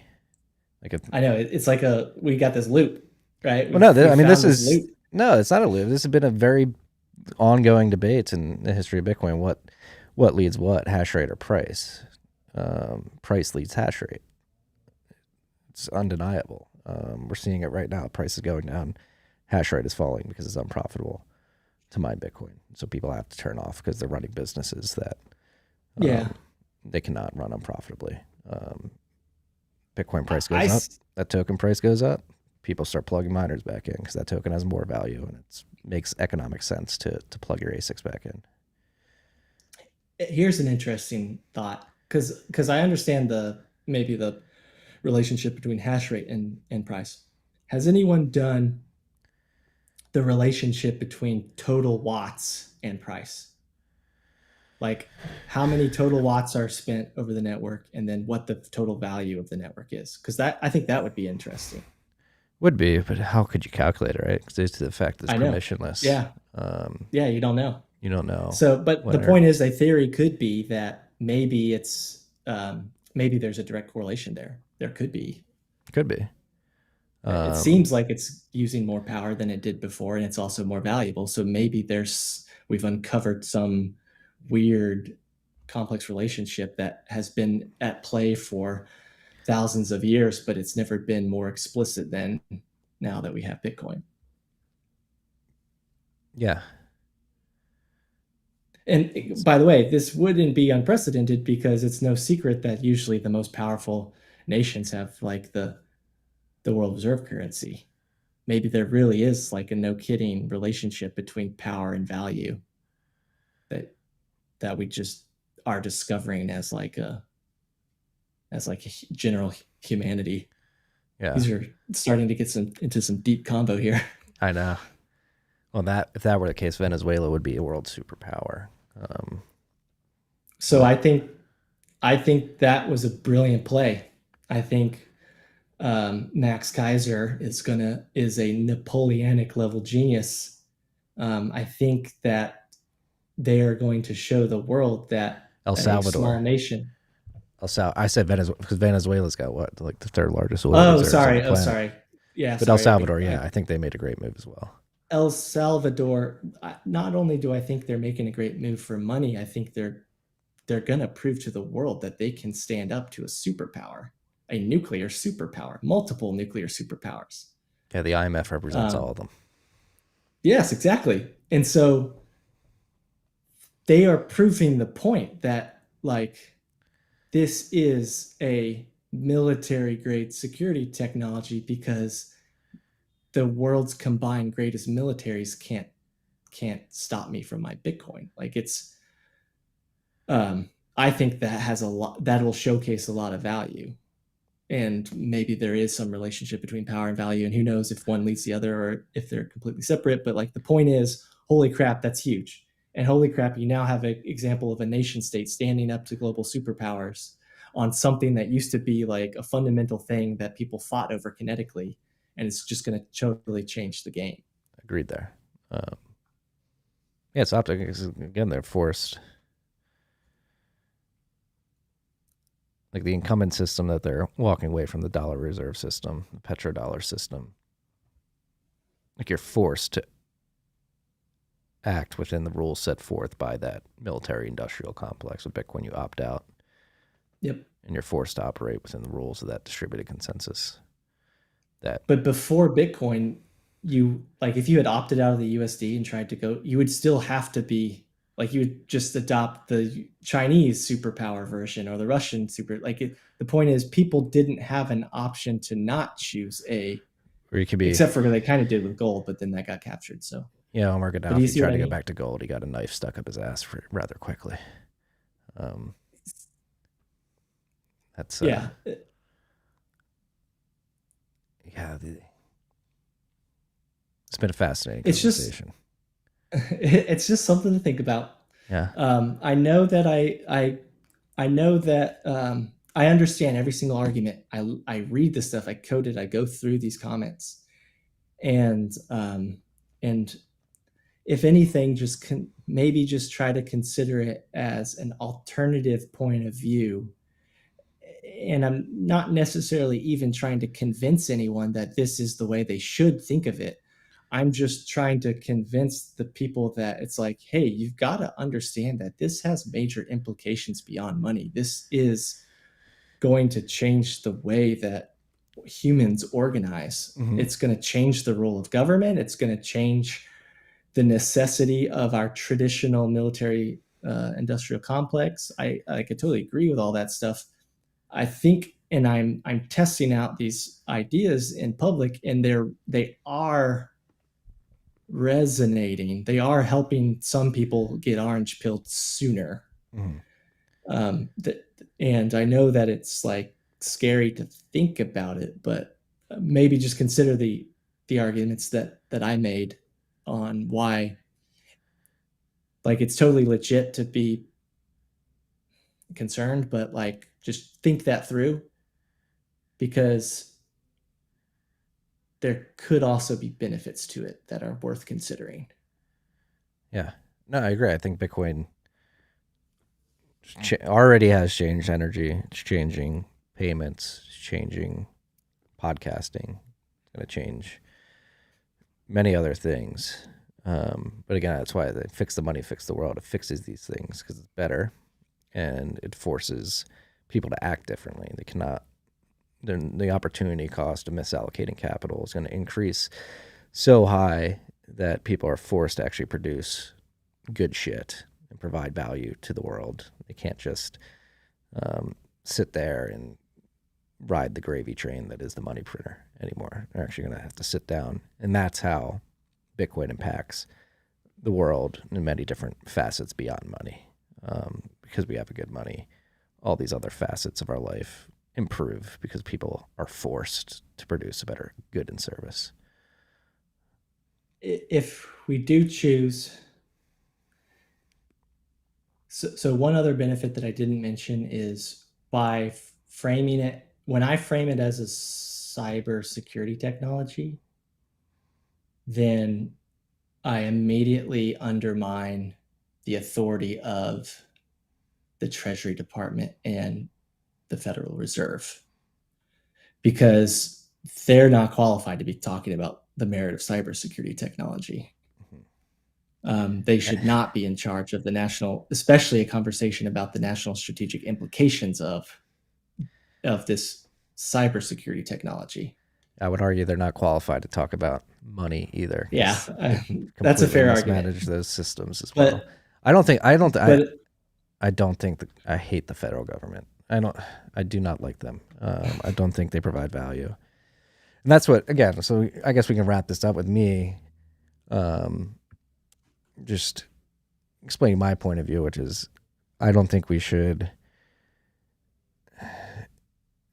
particularly with the weapons grade munitions status of Bitcoin, I think that provides the federal government, who is set to lose out massively in a world in which Bitcoin succeeds, with an arrow in the quiver of an attack vector with, oh, you plebs are using weapons grade munitions. We actually have to step in executive order. We can't allow this. It is a national security threat. But that would be true for foreigners too. It would be true for all people. So you could just as easily say, holy crap, everyone's figured out how to use this. We must stockpile it. We must be good at this, because this is, if we want to continue to be. And so I think we just don't want to get pigeonholed into the idea of only the United States against only its own government, because this is a global thing. Oh, great. So if we make that argument, it would say, hey, we can't afford to let China and Russia have more of this than we do, or like that would be a primary concern. Agreed. But I also think our government is hell-bent on repeating the Chinese social credit scoring system, exporting that here to the United States. I don't think the sociopaths in charge of our government really care about that. They see China's control over their populace and get envious. They've come out and said it. It's not the exact terms, but this has been articulated by people in the Defense Department. If Bitcoin is what I think it is, it doesn't matter. It Agreed. doesn't. Agreed. This is not a negotiation. They're gonna. Yeah, so come to the private sector. Stop trying to help them out. Just come work on the energy sector in Bitcoin, and it's tempting. It should. Hey. Before I go, I owe all the people I blocked an explanation, because I promised I would give it to them. So I thought you were going to be like, how is it possible that you're not a spook on this like government sanctioned psychological operation? I'm surprised you didn't ask me that. I mean, or like, why is, and I know that's like an understood like assumption that you're making, but, and you know, why even bother to get me to try to explain why I'm not, because why would you should be not trusting me. But one explanation for anyone who's listening that just can't come up with a viable explanation for why I became suddenly so discussed so quickly is because I think there is like a symbolic relationship happening where people's like hatred against the state, or at least, you know, like their discontent with certain words, I think that is like actually causing me to become more discussed, or like bring more attention to me. You're leaning and it's in. creating so essentially what I wanted to prove was like, I can show you that like I like, if this hypothesis is true, then all I have to do is, what I did was, anyone who said, by the way, no one's blocked, I unblocked everybody. So all you have to do to kind of like showcase how this phenomenon works is by using well-known network targeting or marketing effects, using the systemic exploitable features of Twitter And so all I did was anytime anyone said an ad hominem argument, so just not really being rational, just like talking crap, or had like a preachy post of like some like virtue signaling thing about like how war's bad, or if they used any of the top three common arguments that I usually get. So the argument that it's defense only, the argument that its software can't be used as a weapon, or an argument that it was First Amendment should be enough. I didn't block the people who made those assertions or made those memes. I blocked only the people who echoed those. So I only blocked the likers and the retweeters. And then I liked the people who made the insults so that I could get the feed of all the people who are making the insults. And then I only liked the echoey people. And so what I was doing was I was essentially blocking the people most likely to disagree with me or most likely to dislike me and the most likely to like and retweet it. And it started this like dynamo Vicious cycle. Yeah, but I know it's a vicious cycle. You destroyed my notifications this weekend. That's what happened to me. There's like people like, you blocked me. I was like, I don't know. So the point is, I don't. That's not intentional. I'm not trying to. Well, in this case, it literally was because I was actually trying to experiment. But like, I can't help it if people are like talking about me all the time and bringing all this attention. I think that's why, if you're trying to come up with a viable explanation for why I keep on. The Streisand effect of the Bitcoiners. Yeah, it's kind of like that. Yeah. And then in the process, what I was hoping to do is show that like you can use defensive only tools as an offensive tactic, because I was targeting your network and just trying to like force you to not be able to see me and kind of just constraining you. And so this is a network targeting strategy. And then also I'm just kind of trying to show you that these are the types of systemic exploitations that are happening right now all the time. Twitter has way more data than I can, like all I can see is likes and retweets. Twitter's tracking everything. Every website you go to is tracking this. You are being surveilled at massive scale and you are being exploited at massive scale. I just use a basic exploit that I know of, but like what Twitter and Facebook and all these social media people can do is extraordinary, and they're constantly doing these social experiments on you without you're noticing. They're constantly running these A/B tests on you without you're noticing. They're figuring out what's causally inferable, so they're actually now able to prove that they can create a response, not just a correlation between behaviors, but they're actually exploiting you, like forcing they can cause actual behavior changes. And like, so we're already in this state of software being used, not just by governments, but also just by commercial industry to systemically exploit people at extraordinary scale. And like, this is the type of thing that Bitcoin could help out with. We could, like, maybe these types of paywalls could help out with this. And so that's just like what I'm trying to show. But we just have to start thinking about this in a different way. And the last thing I'll say is the two reasons why this worked was because people think alike. So homophily is a thing. Birds of a feather flock together. So if you are inclined to dislike me, then you have a high probability of being a friend of someone who's inclined to dislike me. And so that's why I can produce this like kind of Streisand effect, or at least fan that flame. And then also when we talk in, like, if you go to like a public forum and talk and say something radical, soft war, what you'll see in a normal situation is a normal distribution of responses. So on the extreme right of the distribution, there'll be people that are angry at you. And on the extreme left of the distribution, there'll be people who are in support of you. But most people will be totally indifferent. They'll just not care. So it's a normal distribution. So the top 10% are, okay. And so if you're like in a public forum, that's what you'll see. People will give you that feedback. But with these social algorithms, especially when we start using social media algorithms that rewards likes and retweets and and AIs that are controlling what we see on our feed, it's been proven. It's very showcased. There's actually a whole book about this if you want to read it, called The Hype Machine.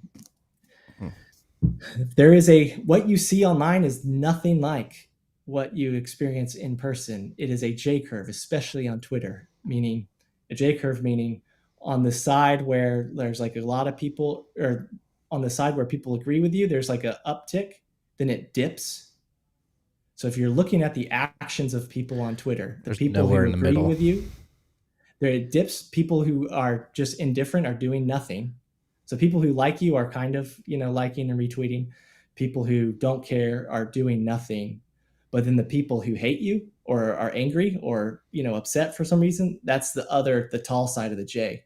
Mm-hmm. So what that means is anytime you're on social media, like if you've ever wondered why you just feel angry on Twitter all the time, is because the way the algorithm works and what you see is the angry people self-identify. They're the ones most likely to like. They're the ones most likely to retweet. And that is distorting our perception of reality in ways that we at least need to understand, and ways that we could maybe one day fix if we can find cooler ways of using things like Bitcoin to kind of quell that stuff. And in this case, I exploited that feature, and I basically figured out, okay, the people most likely to like and retweet are the ones that are most angry. So what can I do to anger them? Well, I block the ones that like and retweet. And so you can start that cycle. But it is creepy how well that worked, Marty. No, like, that is again, concerning. You destroyed my mentions. And so please just be aware that these risks are real. The systemic exploitation is happening now, and like these are the conversations that I think are productive about how can we use mechanisms to fix that, because Elon Musk isn't going to fix that. You can't fix that with a god king who has full control over the software. You just have to trust him not to exploit you with it. And you can't fix it with a blue check mark because of United States dollar, because that gives control authority to the people who control the United States dollar. We have to find some decentralized way of doing this, which I know is like what Jack is after, finally, like maybe some, but like these are the things that Bitcoin can solve. These are the things that we should be thinking about. And just, if I am a spook, I have worked with the intelligence community. I don't deny it. That's why I call you a spook, because you are literally a spook in a deep way. I am literally a spook, but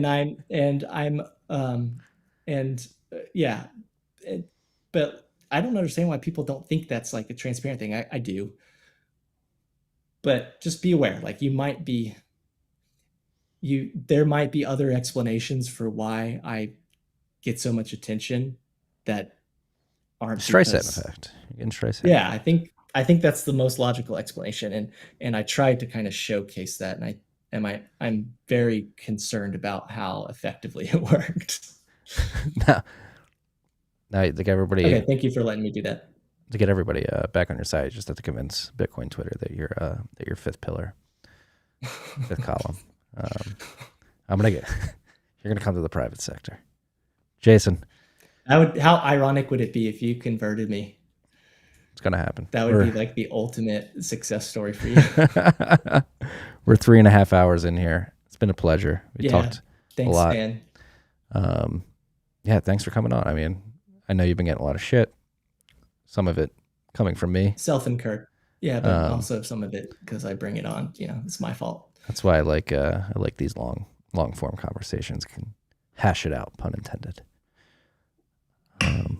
It's a pleasure, man. I'm looking forward to our next talk. I am as well. Hope you enjoyed the rest of your Monday night. Freaks, I hope you enjoyed the conversation.